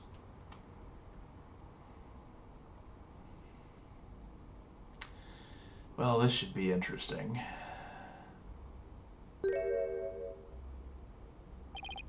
Witness, please state your name and occupation. Hello, ladies and gentlemen of the court. It's very nice to meet all of you. I'm a lagomorphing illusionist from the land of fairy tales, Bonnie DeFame. Can't wait to do some magic tricks for all of you. Please, witness. There's a time and place for all things, including magic. Aw, but it would be okay if I do just a little magic, right? Come on, please. Look, everybody's waiting. Now's my chance to shine. That is your second time. My second time doing what? There will be no further warnings. You should know that from our preparatory meeting, correct? No one exempt from His Holiness's rosary of suffering? We have your testimony, witness, once you've recovered from your disappointment. Well, I was a huge fan of Trucy's. I don't really want to testify against her, but I guess I have to, don't I? As a huge fan of Trucy's, huh?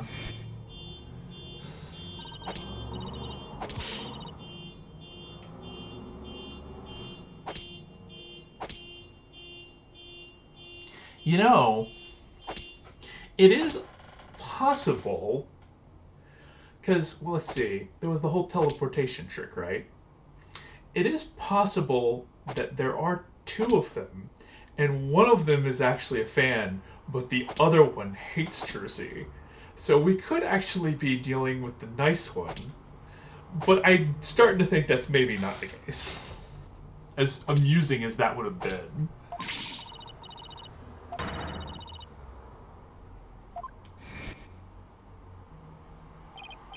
Sure, you're a real fan, alright. Destroying Trucy, you mean? Yeah.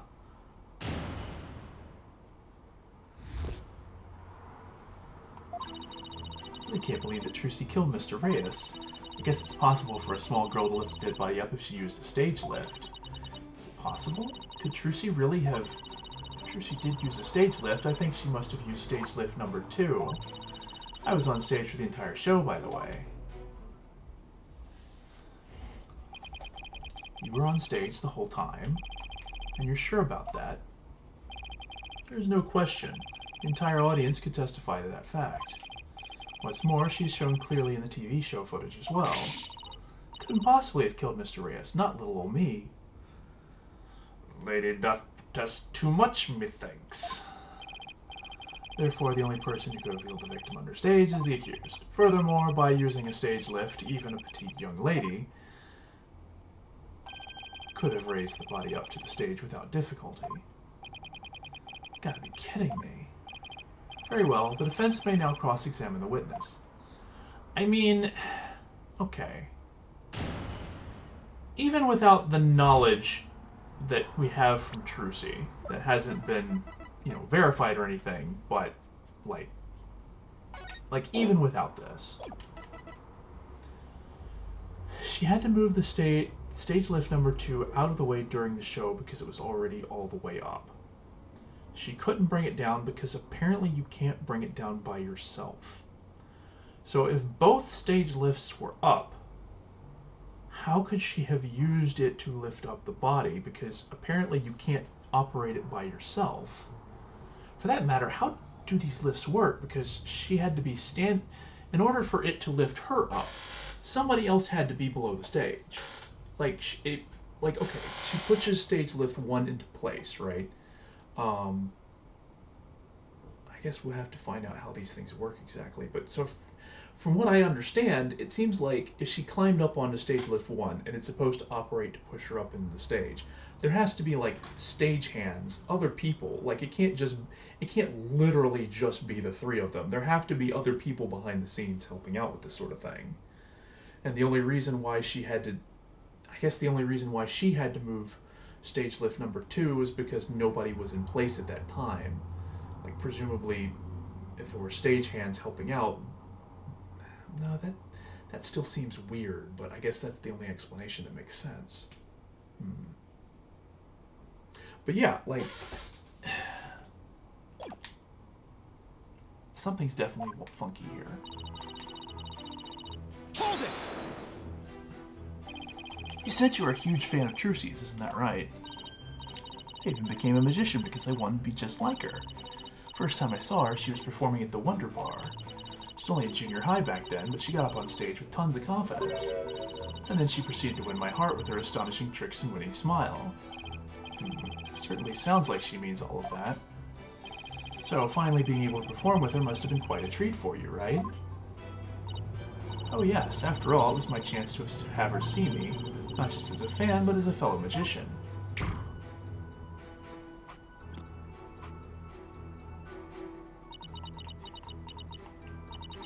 But then that horrible accident happened. It's not an accident. It was murder. Witness, please explain if you would.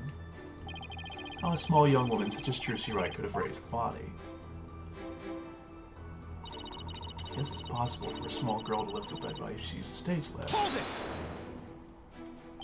What makes you think it would be possible? It's not like you tried it out yourself, right? Well, actually we did try it out for ourselves. You did? Detective Skye, if you would.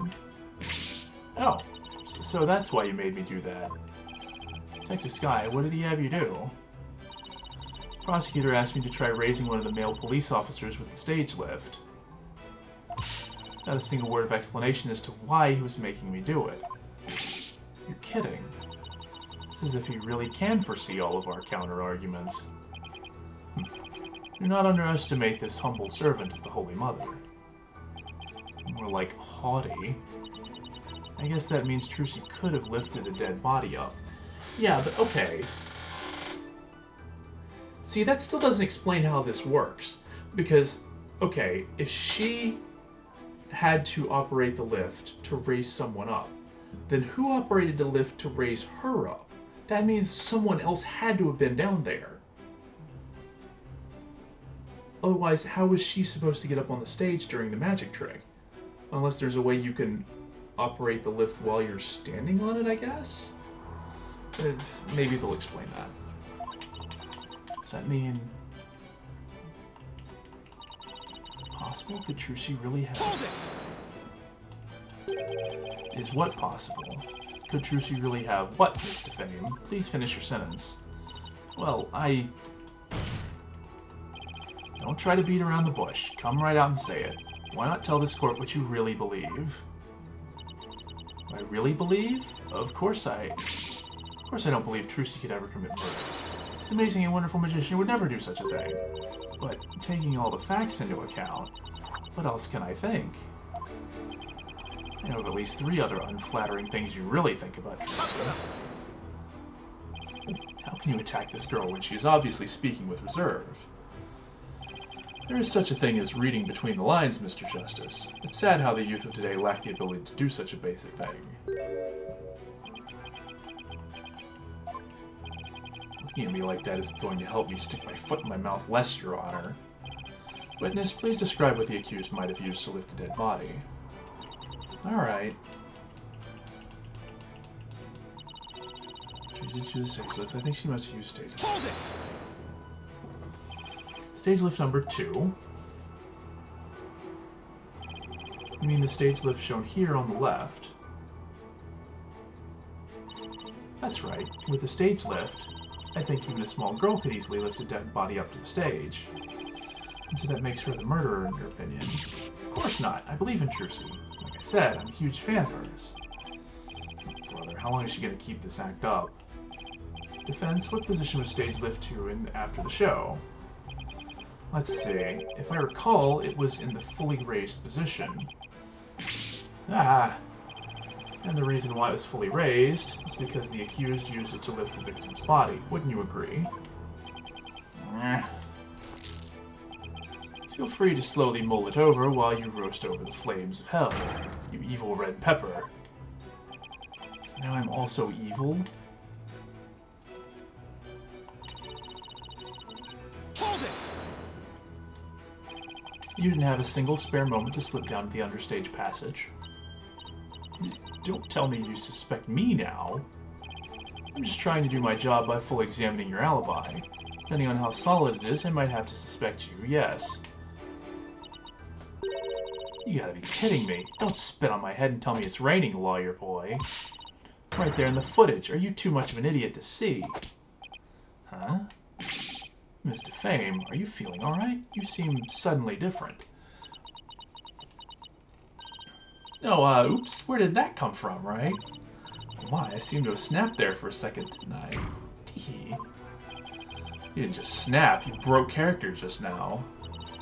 In any case, I was on stage the whole time performing magic. I mean, you saw me in the footage, right? My dazzling and flawless performance. Flawless? That's odd, considering what you told me. You said that you'd made a mistake with where you positioned Mr. Hat. To what is the defense referring? Well, I made a little mistake on stage. I was in charge of operating Mr. Hat, you see. According to the script, I was supposed to place him to the left of the coffin. But I flubbed it up and made him stand to the right of the coffin instead. And because of that mistake, Trucy had to move the stage lifts around. I feel really bad about messing Trucy up like that with my goof. Teehee.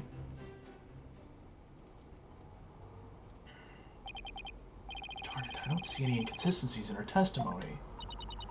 Hehehe, now do you know who the real killer is? Come on, Gramps, don't just sit there. Hand down your ruling pronto. Do it quick before you keel over up there. I beg your pardon. Oops. Oh, what's gotten into me? I'm so sorry. Give her another 5 minutes before she tears off that mask. Well, defense. Are you ready to let it all go now? Of course not. I'll never give up. I see. I suppose this, too, is fate. Sacred scriptures of Kuraianism describe a variety of hells for the damned. For someone like you, who struggles ceaselessly against this fate, Papul Bolshing seems most appropriate. People boil... what? Oh, that's Kuraianese. Oh, people boiling. What sort of terrible place is people boiling? A place where the more one struggles, the further one falls into the abyss. At the bottom of the abyss, a ferocious beast awaits. Think of it as something akin to an antlion sandpit trap. Oh, there's one of those in my backyard. Wow, Kuraianist hell is closer to home than I thought. Now then, it would appear that the witness's testimony supports the prosecution's claims. The defendant is the only one who could have killed the victim under stage. How are we supposed to get out of this jam? Hey, Apollo, if you can't find any contradictions, maybe it's time to use analytical psychology. You mean, heard some discord in Bonnie's voice while she was testifying. See, Witch is picking up on the noise in her heart, too. That's right. Athena can hear things others can't with her super sensitive hearing. She can hear the emotions people suppress as a kind of noise or discord in their voices. Alright, Athena, let's give it a try. Got it. Hold it! Your Honor, I'm afraid that our witness, Ms. Defame, is suffering under the terrible traumatic stress due to this horrible incident. She is? Yes, what with that terrible death on stage, and her beloved Trucy getting arrested, she's under awful strain and shock. In fact, I don't know how much more she can take before she's unfit to testify. What? Oh, I've heard of that. What is it called? Postal stress disorder, right? It's where a person becomes uncontrollably angry, I think. I read about it somewhere. That's going postal, Your Honor. This is PTSD. Oh my, so that's why the witness acts so hostile at times, as if she were a different person. Yes, and I think her condition is clouding her memory of the incident. Okay. I was wondering how we were going to have this setup where Athena is using analytical psychology on someone who's clearly hostile to the idea of analysis. But this is a great bluff. So I gotta hand it to her on this one. Therefore, I suggest a short therapy session for the witness. Huh? Therapy? You don't know the first thing about a magician's mental strength. I've risked my life jumping through rings of fire and having my body sawn in half. Oopsie, boy, I have to watch my temper, don't I? Teehee. See, there it is. She's clearly stressed out.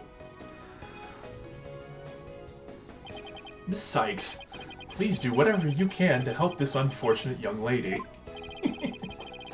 Exactly as a child planning to do, Mr. Justice.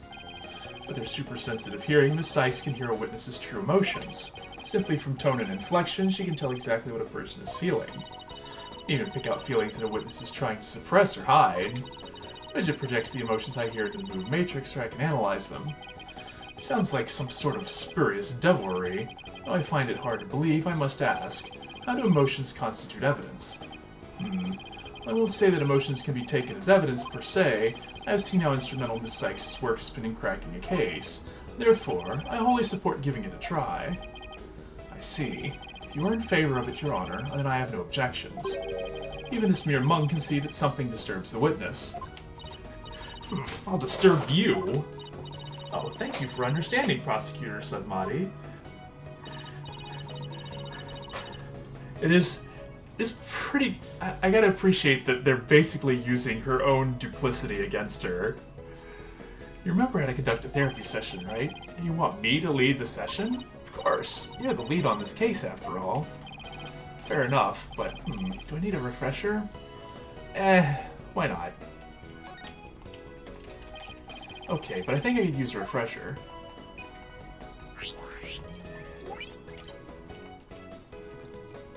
Just to see what we get out of it. Also, if anything's changed in the presentation since last time. Body's emotions are shown here in the mood matrix. Exactly, the emotions I pick up on from her testimony are projected in this program. The mood matrix gives a visual representation of a witness's testimony and emotions. These 4 mood markers represent fluctuations in a witness's emotions. The testimony unfolds, the mood markers flash in reaction to the witness's feelings. Okay. The witness feels happier is enjoying the memory, the happy marker. Okay, so happy, angry,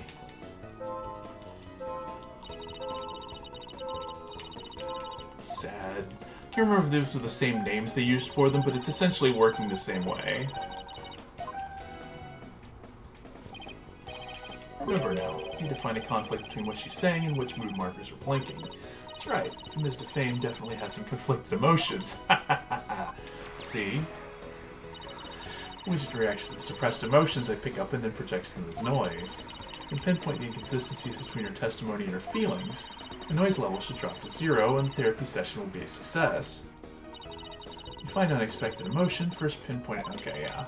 Select the unexpected emotion. Alright, give it a whirl.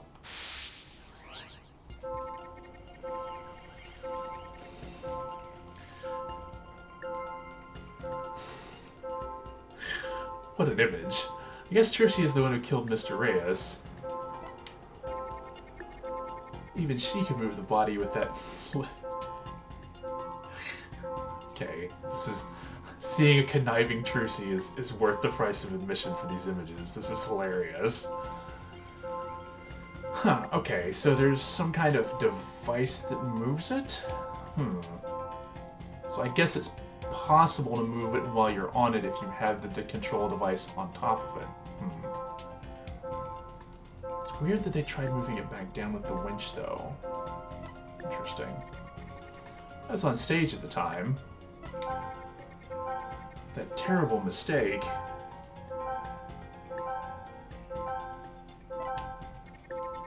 My stupid flub caused Trucy so much trouble. I feel so bad about it! Ha ha ha ha ha! Well, this one's pretty obvious. I was wondering if they were going to be more subtle the first time around, but this is the first time using it.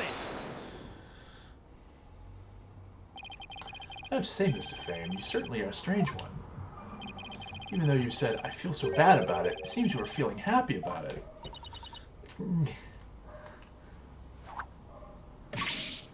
Ouch.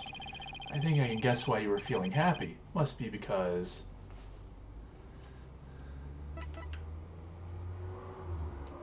Yeah, let's see. You made a mistake. Wouldn't have been it. It was... Wouldn't have been it. I think you were happy because you messed the defendant up. I'm right, aren't I? You gotta be kidding me. Why would I be happy I messed Trucy up? I'm a big fan of hers. Because we saw you. I hate her. I loathe her. I can't stand that Trucy right. Just because she's a little good at magic, she thinks she's all that. We saw how you said you hated Trucy, right? How you were glad she was in trouble, and even how it was what she deserved. It looks like I hit the bunny on the head, so to speak.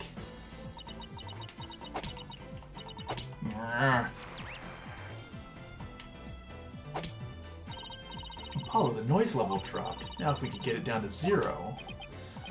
Well, Mr. Fame, are you ready to confess how you really feel? What? What do you mean? I'm Bonnie, the sweet, cute little bunny. I'm a rookie magician working hard to be just like my idol, Trucy. It's the character I'm supposed to be. Objection! Keep that up, Mr. Fame, and you're going to have a mental breakdown. Just let yourself be who you really are. Who I really am. The two sides of you are fighting each other and doing you psychic harm. I can hear them. Two distinct voices battling inside you. There are two wolves inside you.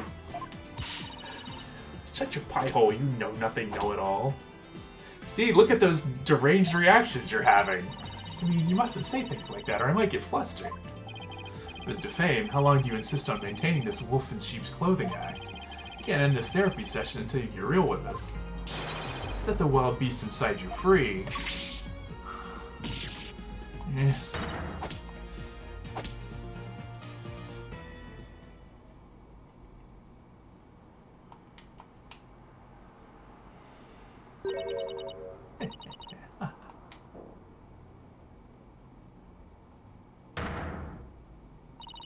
Don't make me laugh. You don't know a dang thing about me. You want to see who I really am? Fine. Take a good look.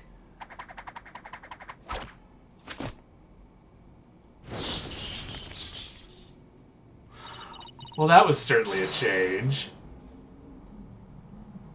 The world? Sheep's clothing. You've got it all wrong. It's a rabbit suit I've got on. I'm not a wolf. I'm a blood-sucking vampire. A bat with fangs and wings. Okay. You know... I'm starting to think this whole, like, maintaining these two things is causing you problems is, actually more on the mark than we first were bluffing towards.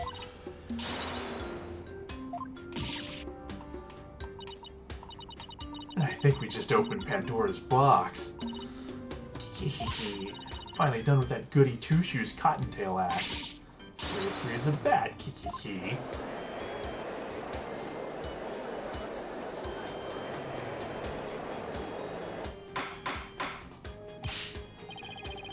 defense, your therapy session has taken a turn for the worse from the looks of it. There's a perfectly good explanation for this, isn't there, Ms. Sykes? Methinks I created a monster.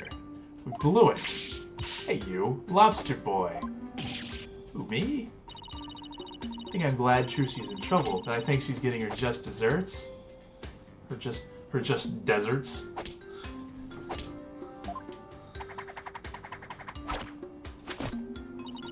Well, guess what? You're right. Does this mean you admit to wishing to defend it harm? Well, the bat is out of the bag now. That mistake of mine is a work of art. Thanks to my goof, poor little Trucy had to do all of that hard physical labor. When you say hard physical labor, what are you referring to? Because of Mr. Hat's new position, Trucy had to move both of those huge stage lifts. They must have been so heavy. What a riot. That's strange. Athena, could you please add that last statement to Bonnie's testimony? Alright, I'll update the mood matrix with the new info.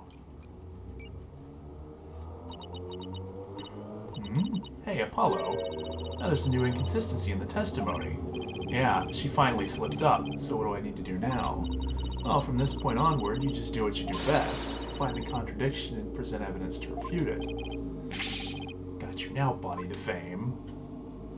Yeah.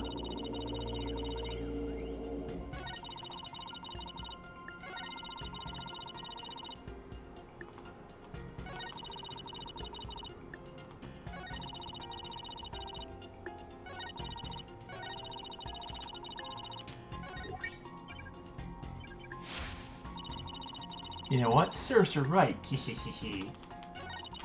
Thanks to that, she ended up having to move the stage lifts. Objection! That doesn't make sense. What? So you think I'm crazy now? No, that's not the point I was trying to make. I don't hear you denying it. Ms. Defame, allow me to repeat your statement. Thanks to that, she ended up having to move the stage lifts. That's right, and I still say that's just what she deserved.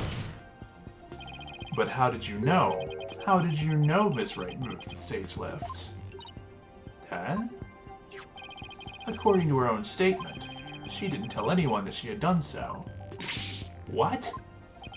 So how could you possibly have known what she had done unless you saw her?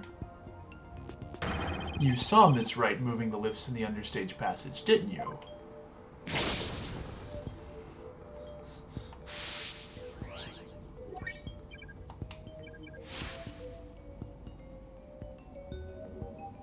Now I'm starting to think there really is a second one. Because if the other one was up, yeah, like, that has to be it. And maybe both of them are in on it?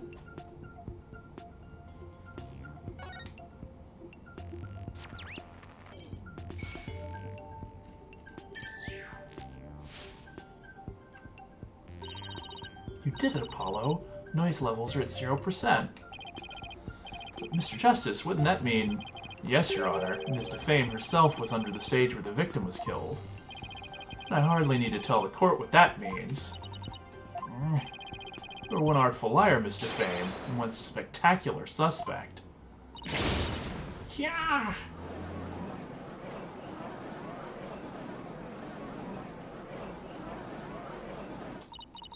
Why, you shiny red lobster boy. You're saying I killed Mr. Rias?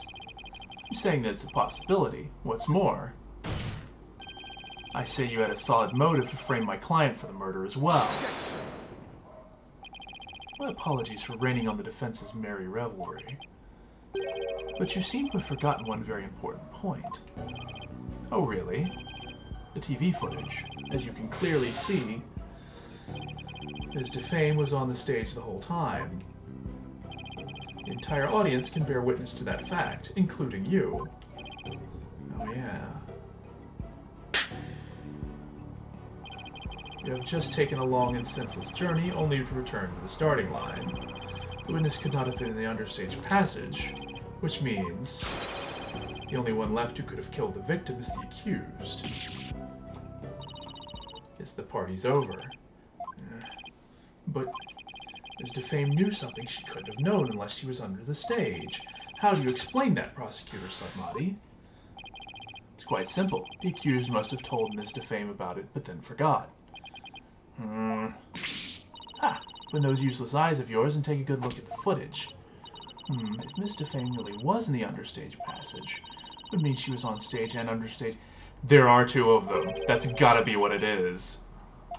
The only way... yeah, it's the teleportation trick. I'm not so sure about the makes sense part. Then we'll just have to make it make sense. Your Honor, the witness was both on stage and understage at the same time. That is the defense's assertion. I've heard some illogical things come out of you before, but this is absurd. I'm sure you'll change your tune once you hear my reasoning, Your Honor. God tells me you're bluffing, but I'll bite. Very well, Mr. Justice. How do you explain how the witness was in two places at once? There were two bodies, Your Honor. If that were the case, it would all make sense, wouldn't it? There were two of them? I suspected you had a few screws loose, but now I see some are missing altogether. There's a toolkit in this courtroom, Your Honor. Suppose three screws to the head should righten his putrid bane. Very well. Bailiff, could you... Hold it! No, wait. Please listen to my argument. Very well. I suppose it wouldn't hurt to at least give it a listen. As was argued earlier, Ms. Defame is shown in the footage the whole time, but at the same time, she was also watching Ms. Wright in the understage passage. The only possible explanation is that there are two Bonnies. It almost sounds like it makes sense. What do you think, Prosecutor Sudmati?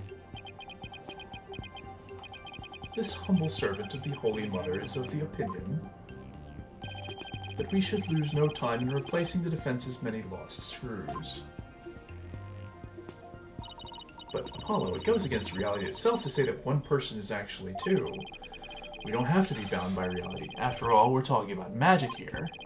So if the Bonnie Defame in the footage is the real Bonnie, and the Bonnie here on the witness stand, the one who must have been under stage, this Bonnie Defame is our second Bonnie. She is? I think we call the one in front of us Bonnie number 2. I believe I have just the piece of evidence to prove that a Miss Bonnie number 2 exists. And please submit your evidence, Mr. Justice. It proves the existence of a Bonnie number 2. Teleportation trick. Take that! That piece proved the existence of a second Bonnie. An obvious, Your Honor. Oh. Not in the slightest. What? But... Okay, maybe I'm getting ahead. I might be getting ahead of myself. Another Bonnie, huh? Bonnie number 2. She's basically some yet unknown third party that was there in the theater, right? Exactly. I believe we have a piece of evidence that proves such a person exists. I mean, I was assuming that's how the teleportation trick works, is that there's two of them. Yeah, okay, fine. Further shenanigans. No further shenanigans. Oh.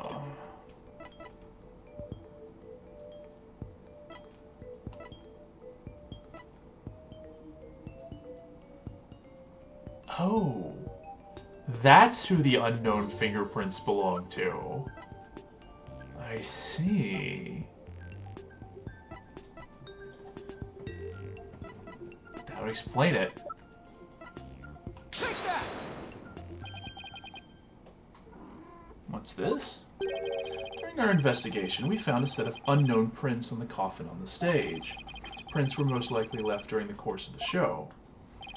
But they didn't match the prints of any of the people involved in this case. An unknown third party's fingerprints?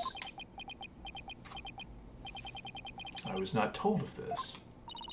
Someone must have kept it from him. So the question is, who could these prints possibly belong to? Mind if we take your fingerprints? Right here? Ms. Defame, or should I say, Bonnie number 2. These are your fingerprints, aren't they?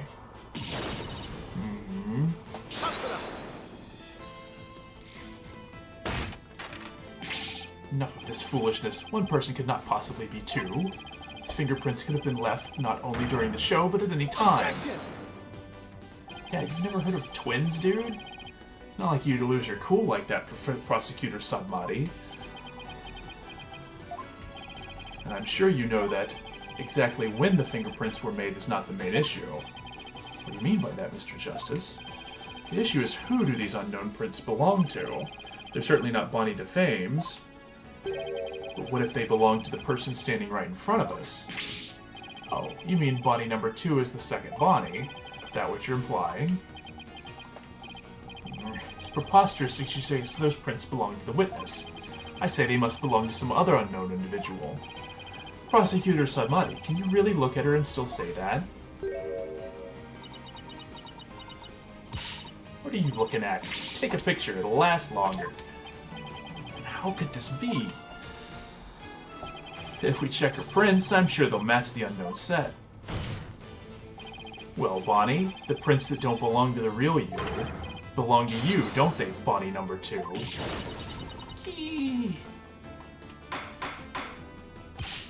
Witness, is what the defense has said true? Fine, I admit it. The fingerprints are mine. Then does that mean you aren't Bonnie DeFame? What ridiculous!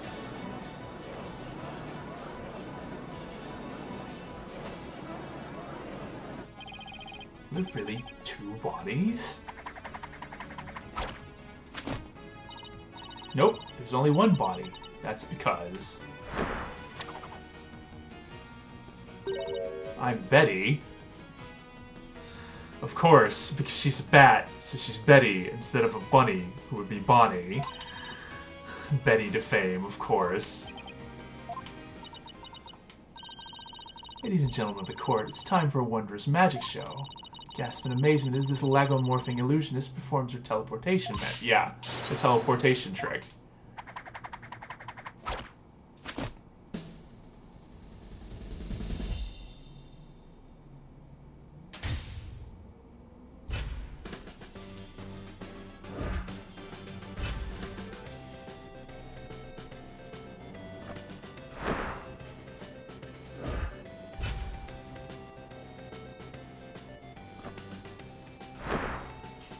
Prosecutor's just like, yeah, whatever.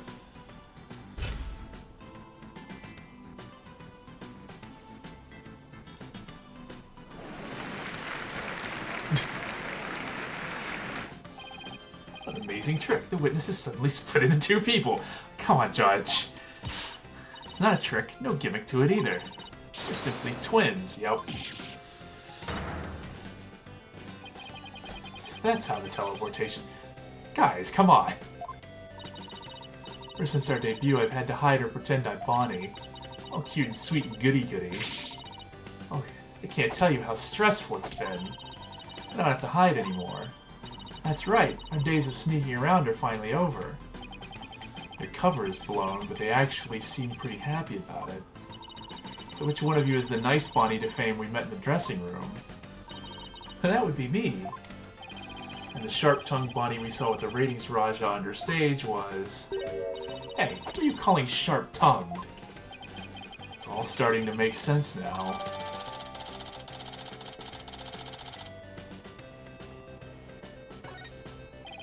So, Mr. Justice, this changes the facts of the case rather dramatically, doesn't it?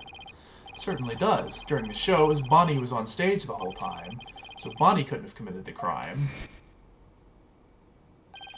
But Betty, on the other hand, who was understage, did have the opportunity.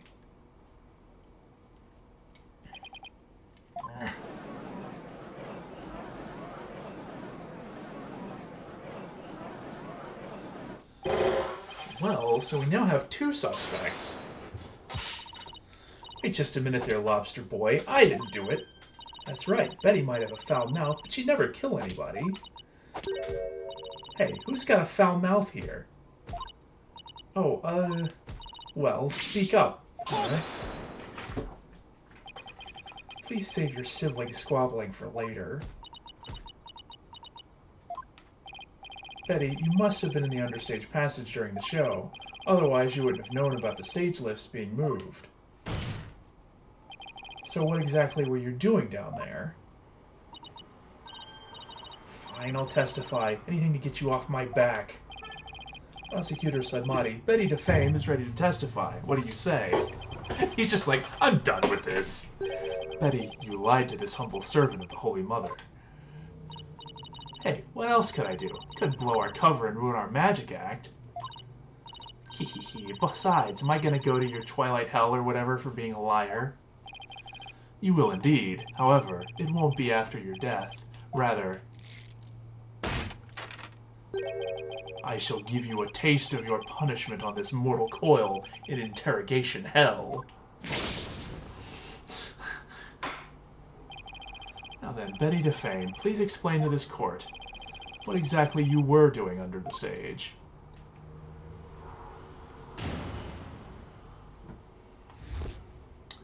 We've got double trouble here. It's true, I had business in the understage passage because of the upcoming trick. It was the fire trick, right? The one Mr. Rias was supposed to do. That's right. It's a very dangerous trick, so I had to make sure we were prepared for it. It was in the script, and I really wanted to see it, but I couldn't because of the accident. Shut up! You're gonna give it away!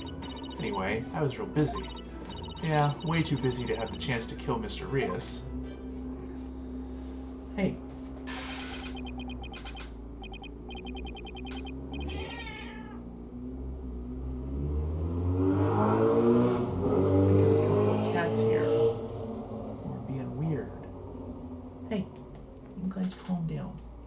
Your dinner a little bit. Yeah, you just lie down and behave. And you sit down and behave too. You both stay out of trouble. I see you both eyeing each other like you're going to start something. Don't. Well, that was certainly different. How's that for a flawless testimony and alibi?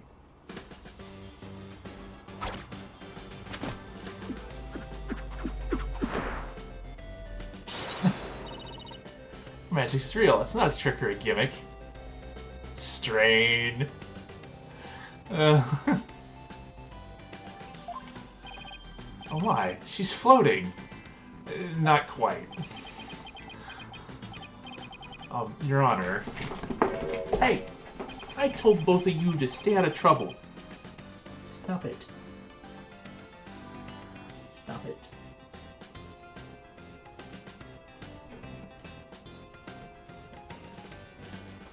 You can see she's being held up from below. You were supposed to pretend you didn't see that. It's a little something called etiquette. But I can't help it. Whenever I see a contradiction or inconsistency, I just have to point it out. Oh boy. The defense may begin its cross-examination.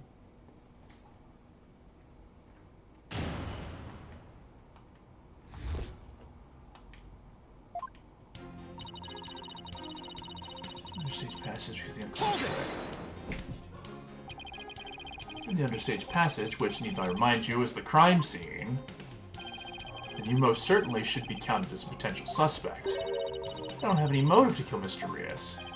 But you, by your own admission, hate Mrs. Wright, where she was arrested as a suspect. You said it was what she deserved. So you believe the witness killed a man simply due to her dislike of Trucy Wright?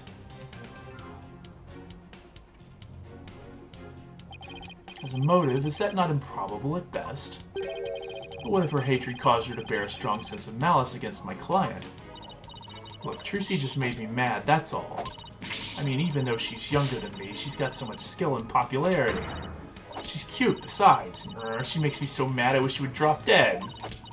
Betty, don't talk like that. Shut your yap. So it was just simple jealousy? Say, Betty, that next trick you were getting ready for... It's a fire trick, right? Yeah, this is also an issue that we're going to be getting to in a moment here. Bonnie, we're trying to get Betty's testimony right now, so... Oh, right. I'm sorry. You can step down if you'd like. I'm worried about Betty, though. She can lose her temper and say awful things sometimes. Hey, what are you, my mother? Don't forget, I'm the older sister. You got that? Actually, hold on a second. Oh, they're not both listed together. $4 in Magic Dream Show. She's actually Bonnie's twin sister. Okay. I was wondering if they were gonna like update it and put them both in the same image or the same profile image. That would have been kind of amusing. Yes, I got it. I guess I'd worry about Mount Betty constantly blowing her top if I were Bonnie too. So Betty, you were down under stage getting ready for the fire trick, were you? That's right, it's a very dangerous trick, so I had to make sure we were prepared for it. Hold it! And you were taking every necessary precaution, is that right? Of course, every precaution. After all, it's a very dangerous trick that uses real fire. I mean, we had to be ready in case the curtain caught on fire or something, right? By the time people realized it wasn't a part of the act, it might be too late, huh? If by people you mean Athena Sykes, then yes. Wow, a fire trick? That sounds really impressive. Your beard would go up in smoke, old man. That people would mistake you for a cue ball or something without it. A cue ball? Betty, don't be rude to the judge. Betty, you know that fire trick it was in the script, and I really wanted to see it, but I couldn't because of the accident. I see the fire trick was a part of the script. It seems Mr. Reyes was scheduled to perform it later in the show. Did you not get to see him practice it beforehand? No, during rehearsal he said he didn't feel well, so he couldn't breathe any fire for me. Wait, let me get this straight. He couldn't breathe fire because he wasn't feeling well? My magical powers appear to be on the wane today. That's what he said. So it was just a part of his usual The Great Mr. Reyes shtick. It's really too bad I didn't get to see the trick because of the incident. Which was completely unexpected, of course. Hey. Starting to think it wasn't unexpected at all, to be honest. You're gonna give it away. Anyway, I was real busy. So what exactly do you mean by you're gonna give it away? See, Bonnie, you and your big mouth. Now Lobster Boy wants to know what we're talking about. I'm sorry. Yes, well, if you were preparing for the next magic trick, I'm sure you wouldn't have had the time to commit murder. Wow, looks like the old geezer isn't senile just yet, huh? Bet you'll live a good long life. Oh, I plan to be sitting up here at least another 10 years. 10 more years? I don't know about that. What did we discuss about inner monologues, Athena? Well, more power to you, I guess. In any case, I was so busy I didn't have the time to off anybody.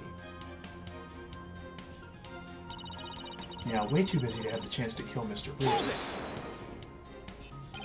Are you just trying to cover for Betty? No, of course not. I believe in my sister. I know she'd never murdered anyone. But you think my client would? No, I believe in Trucy, too. I know she'd never murdered anyone either. Well, we just ran out of suspects in that case. Yes, but... See? You should have just kept your mouth shut, dummy. You're just making a fool of yourself. Just be nice and quiet like a good little bunny, got it? Alright. I guess I'm no help. Oh boy. It's impossible to get anything out of Bonnie with Betty right there. So Betty was too busy getting ready for the... Question is which statement to present against. Business in the underground. Make sure we're prepared for it. It's probably that one.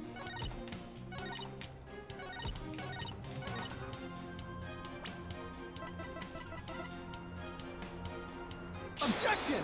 Yeah. I hate to break this to you, Betty, but there's a big flaw in your testimony. As big as the one in that floating trick you did earlier. Oh, harsh words. Well, let me tell you something, forehead boy. No one has ever figured out how we do our teleportation trick. No one except me, you mean? Well, we have even better tricks up our sleeves. Huh? We do? I told you to keep it zipped.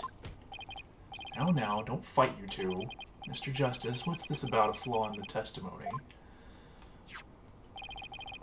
The script has this to say about the fire trick. This will be dangerous. Make sure the fire bucket is ready. However, we found the fire bucket lying empty backstage except for a layer of dust.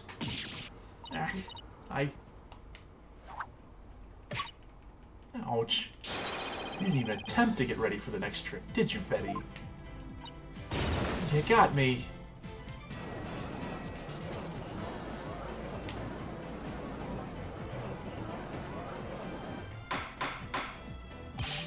Betty DeFame, you will explain yourself. There's nothing to explain. Come on, Betty. You can't hide it any longer. You might as well tell them. Shut up. You barely take care of yourself. Don't try and tell me what to do. Well, if neither of you will explain, I guess I'll have to. The reason Betty didn't prepare for the fire trick is because she knew the show wouldn't go on. You didn't prepare for the fire trick because you knew, didn't you? You knew that the body would be found and the show would then be cancelled.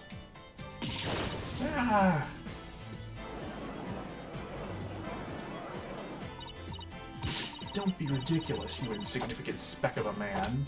I'm gonna yank those lame bangs of yours off. Is that what you want, huh? Objection! Whatever, they can grow back. Now stop stalling and just tell us the truth already. I can't reveal my secrets. I'm a magician. Objection!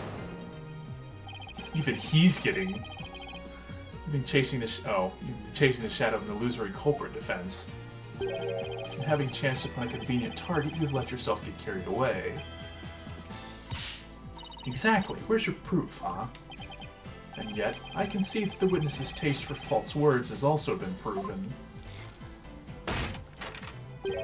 I advise you to confine your deceitful trickery to your magic act, witness. Now, deceitful trickery? Objection! As your court-appointed therapist, I'd like to add something here, Betty. You finally let yourself be who you really are.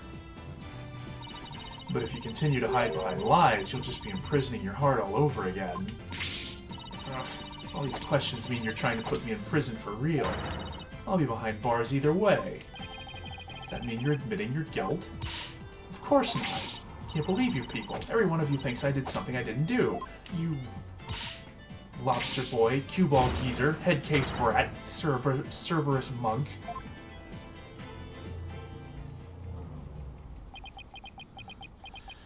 Making a few too many enemies here.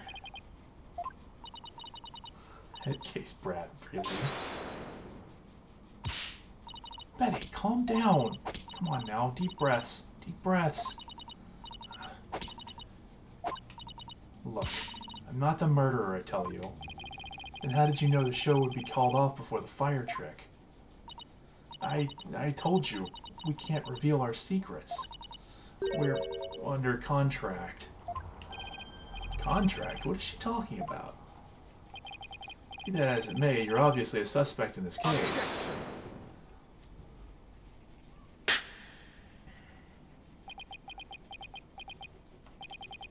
I'm beginning to see the karmic threads that make up the intricate tapestry that is this case. Huh? Allow me to summarize your assertions, defense. First, that the victim was killed in the understage passage. And second, that the witness and the accused are the only two who could have done it.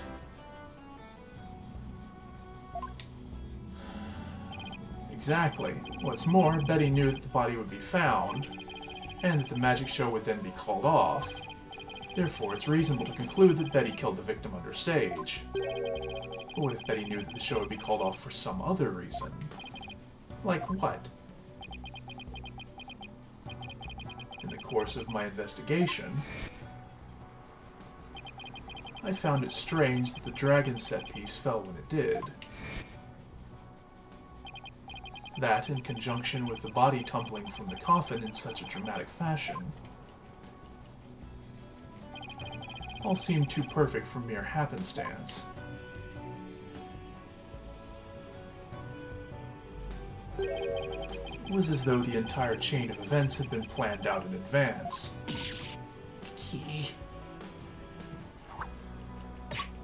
Ouch. Planned out? After deciding to take this case, I scrupulously studied everything I could about the mass media in this country. I read the newspaper, old news reports, I even browsed tabloid magazines. Oh, very industrious of you. I'm impressed.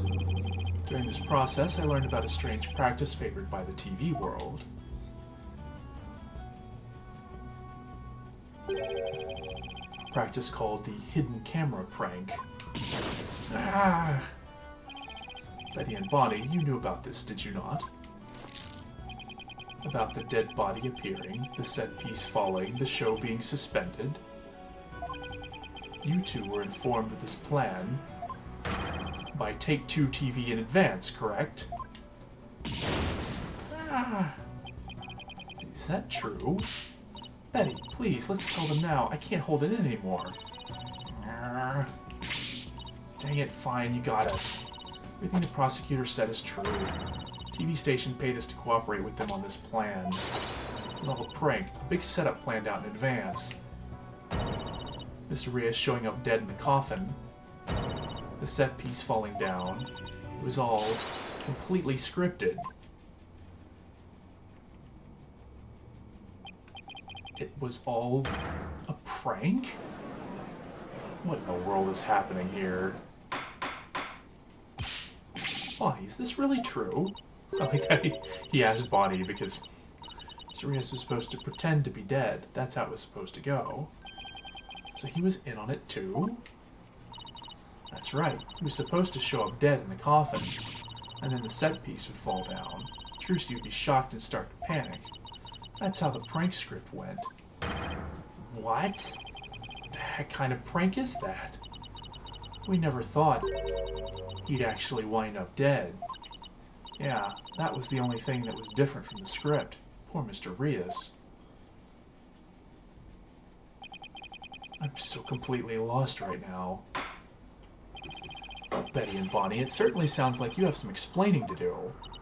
Alright, alright. I guess desperate times call for desperate measures. Hehehe, just this once we'll share how it was done with you. So listen carefully. You'll never hear this kind of thing anywhere else. She has a bat, of course. For a teleportation trick, I went down under stage. When Mr. Reyes' body appeared from the coffin on stage, it was time for Betty to do her job in the understage passage. That's right, I used the remote control for the winch connected to the dragon set piece. The remote control for the winch connected to the dragon set piece. And made it fall down. And just before the dragon fell, I called Trucy to the backstage so she wouldn't get hurt.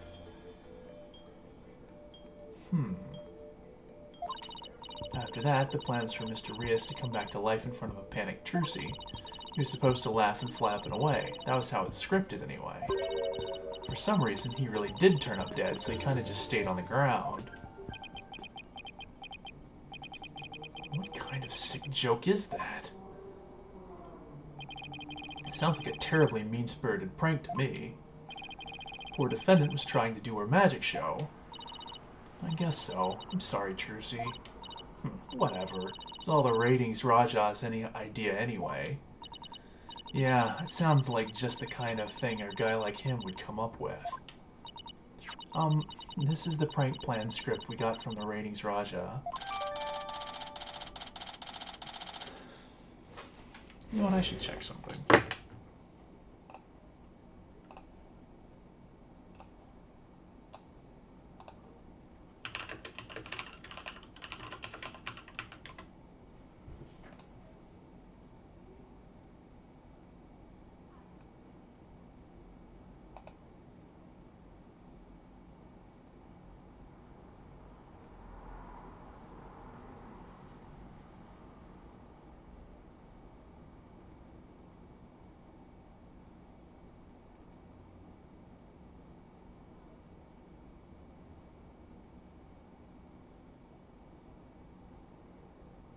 Okay.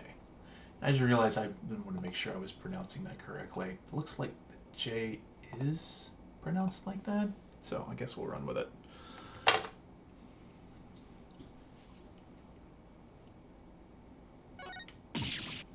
Dang it, you made us break our contract. Now we won't get paid.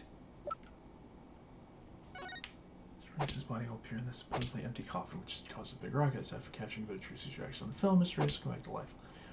causing another round of surprise. Oh boy.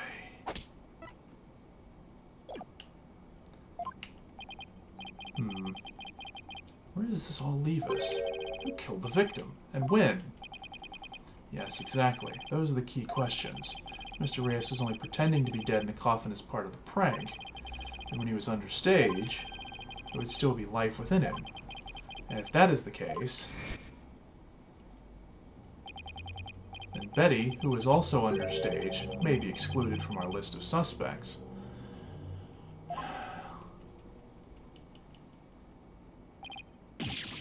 Hold on a minute, though. Witness, is the victim alive up until he entered the coffin? Oh, well, now that we've spilled the beans, I might as well show you this video. Greetings, viewers. It is I, the great Mr. Reyes, currently in the middle of Trucy's escape trick. Where is this? He snuck through the understage passage undetected. I'm now hiding backstage, preparing to play a little prank on Trucy. I'm about to hide in the coffin, which Trucy will stab with her rubber sword. And when the coffin opens, ho-ho, I will be acting as though if I've met my maker. Can you imagine the look on Trucy's face then? Ho-ho, I can hardly wait.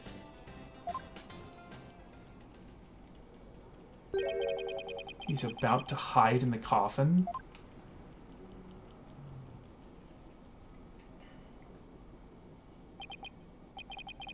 It would seem the threads of karmic destiny have led us to the truth.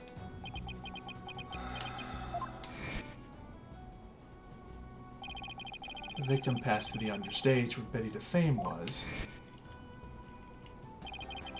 came up into the backstage area.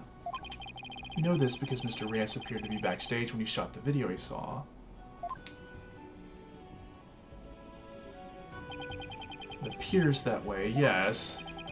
In defense, you proposed the following, did you not? What if the victim was killed under the stage before being put into the coffin? But then, what about this video? This footage was taken just before Mr. Reyes entered the coffin. Oh, so does that mean... Yes, it is horrible, but true. The tragedy did indeed play out right there on the stage. Went into the coffin where Mr. Reyes was hiding. Trucy right thrust her blade.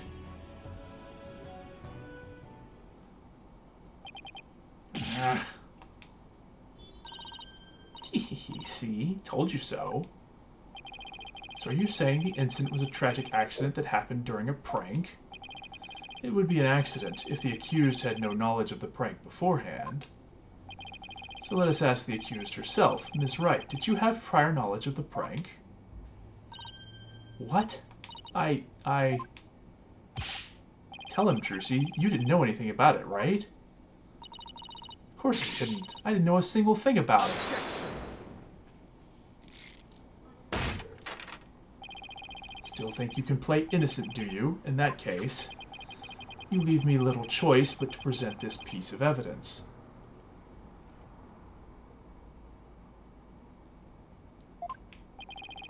Looks like some sort of note? Ah! That's... I found this note in the dressing room after the incident. And here's where the clipboard comes into play. At the time I did not understand what it meant, but all is clear to me now. The exact same signature.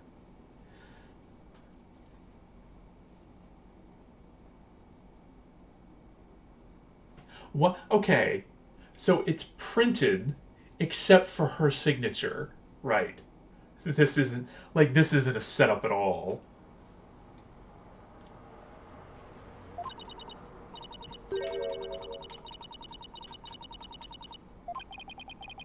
No signed by the accused. Why would she have to sign a printed... Here's his video camera from him, it seems. I don't get it. It doesn't make any sense. Found it in the dressing room before the show. When I saw it, I realized that Trucy knew about the prank. It does bear her signature, I'll give you that much.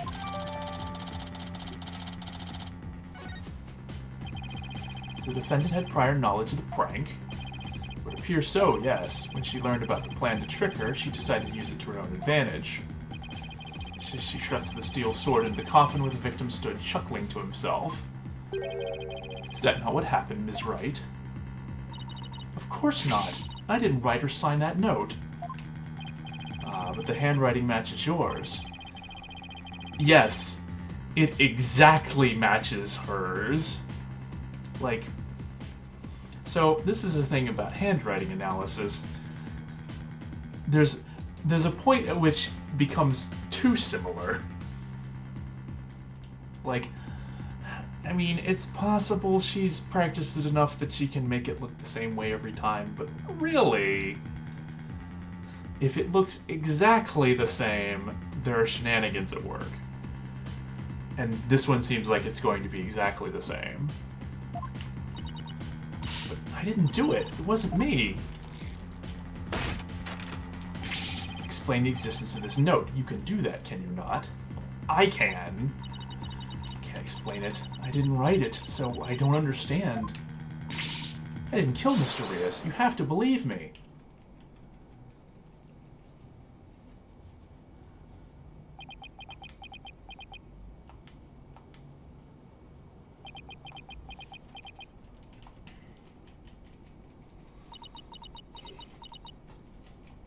Come on, Apollo. Get the clipboard out.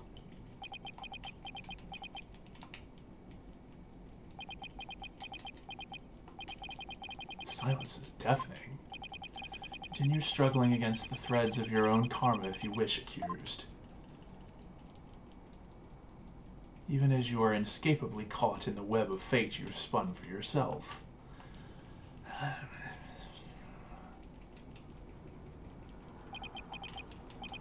Ms. Wright, it is time to resign yourself to your fate. No, I didn't do it. I knew it. That sweet-looking girl, a murderer.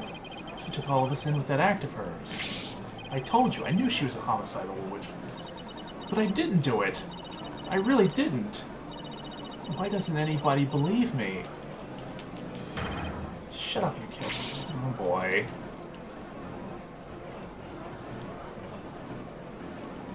Come on, Apollo. Your Honor, I suggest we put an end to this tragedy now. Give your official ruling and let us offer the victim's soul the last rites it deserves. Very well. I suppose I have no other choice. This court hereby finds the defendant Trucy. Objection! Thank you. It's about time.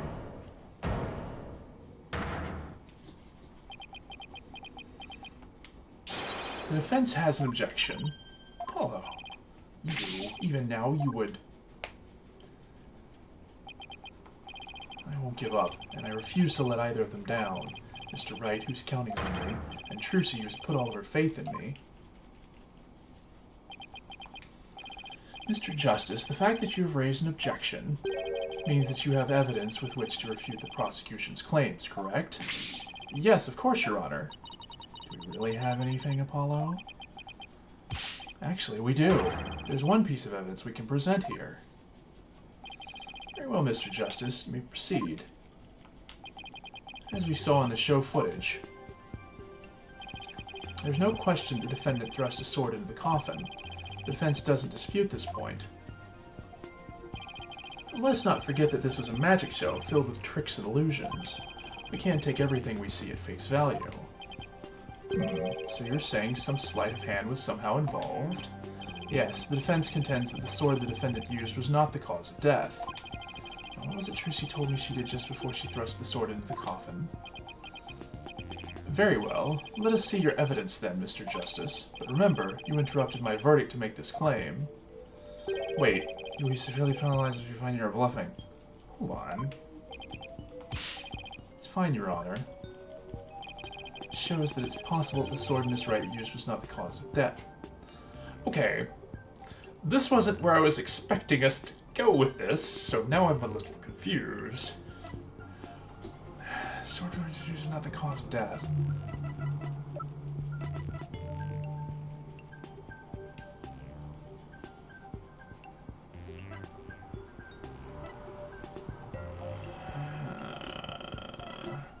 I mean, contains the rubber sword. Trucy says she swapped in for the trick, but it's but that was under the stage. So,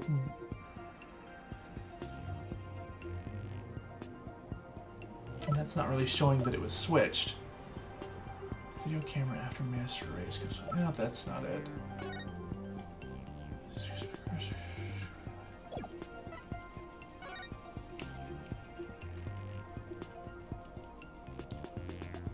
Result of being stabbed through the back with a sharp blade.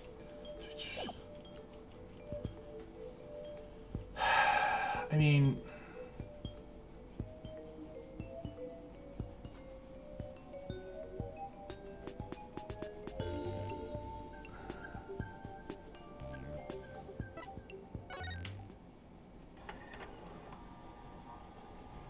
no, we know she stabbed it into the side.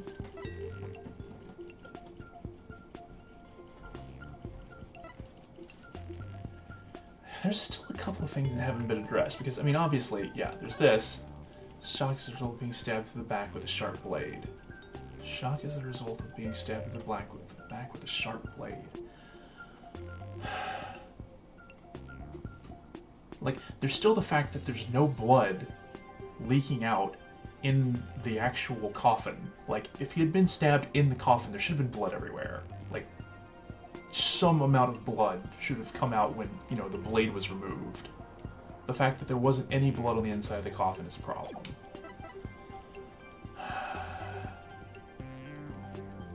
This doesn't really show that the sword she used was not the cause of death, because, I mean, she says she swapped it in, but that's just her statement. This is not to do with, this is a problem, but it's not to do with the sword. This doesn't talk about the sword.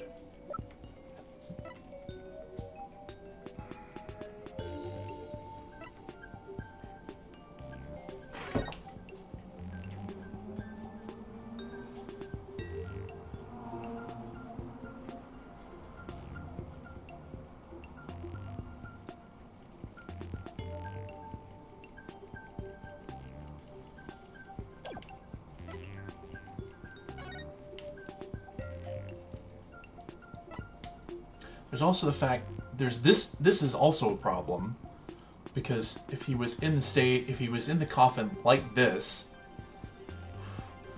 like, something is weird about that.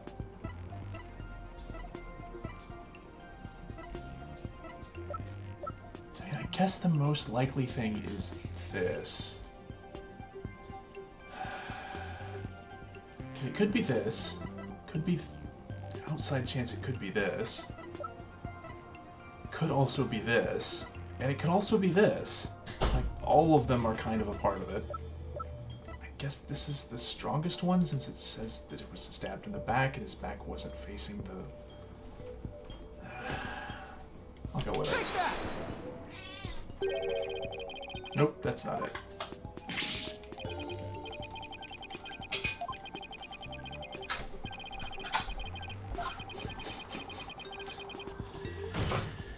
A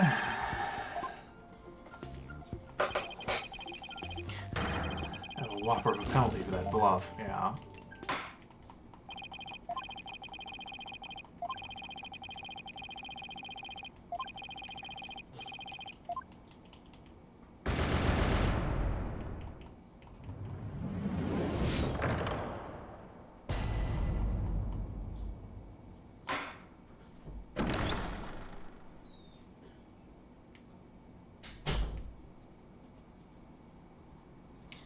I'm gonna have to wrap it up soon. Wow. Triple penalty, huh?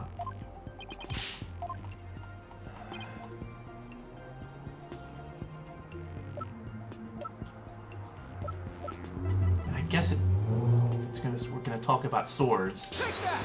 No, okay. Sword from the show. Oh, it is this one. I didn't think this would be proof, because, I mean, she said she switched she said that she did that, but I don't know that there's proof that that happened. Rubber sword is in the sword stand under stage. And Trick Miss Wright was supposed to swap the real sword for a rubber sword, and she told us on record that she remembers very clearly that she did. See, so the sword the defendant thrust in the coffin was a rubber sword, was it? But then why was a steel sword found lying on the stage? Somebody must have put the steel sword there by swapping it with the rubber one. Just after the incident occurred, the dragon set piece fell and the theater was evacuated. The real culprit must have used the resulting... Okay, this is a possibility, because this, yeah, provided basically a massive cover for shenanigans. Objection! But I don't know that we can prove that that's what happened. Do you not know when to give up, Stinklug? That is not possible. Blood was found in the coffin hole the sword was... Oh, so it was found in the coffin hole the sword was thrust into.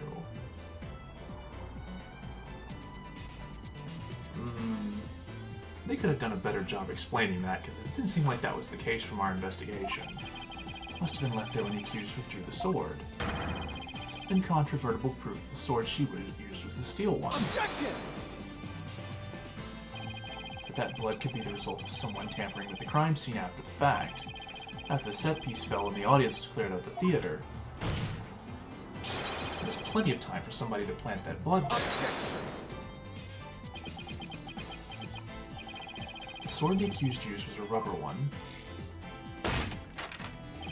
And when exactly do you propose the victim was killed, given that Mr. Rios was alive when he entered that coffin? Objection!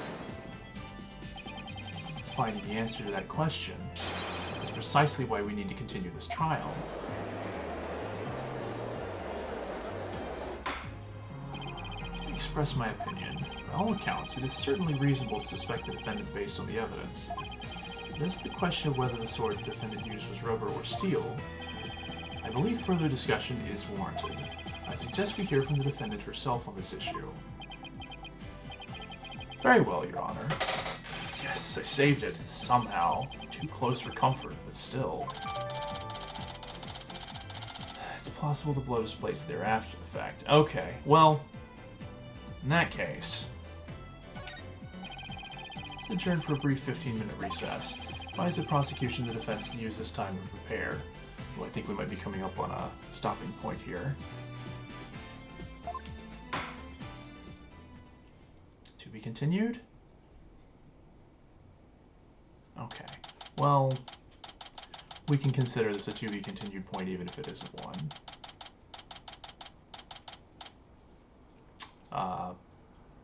It might happen after the recess.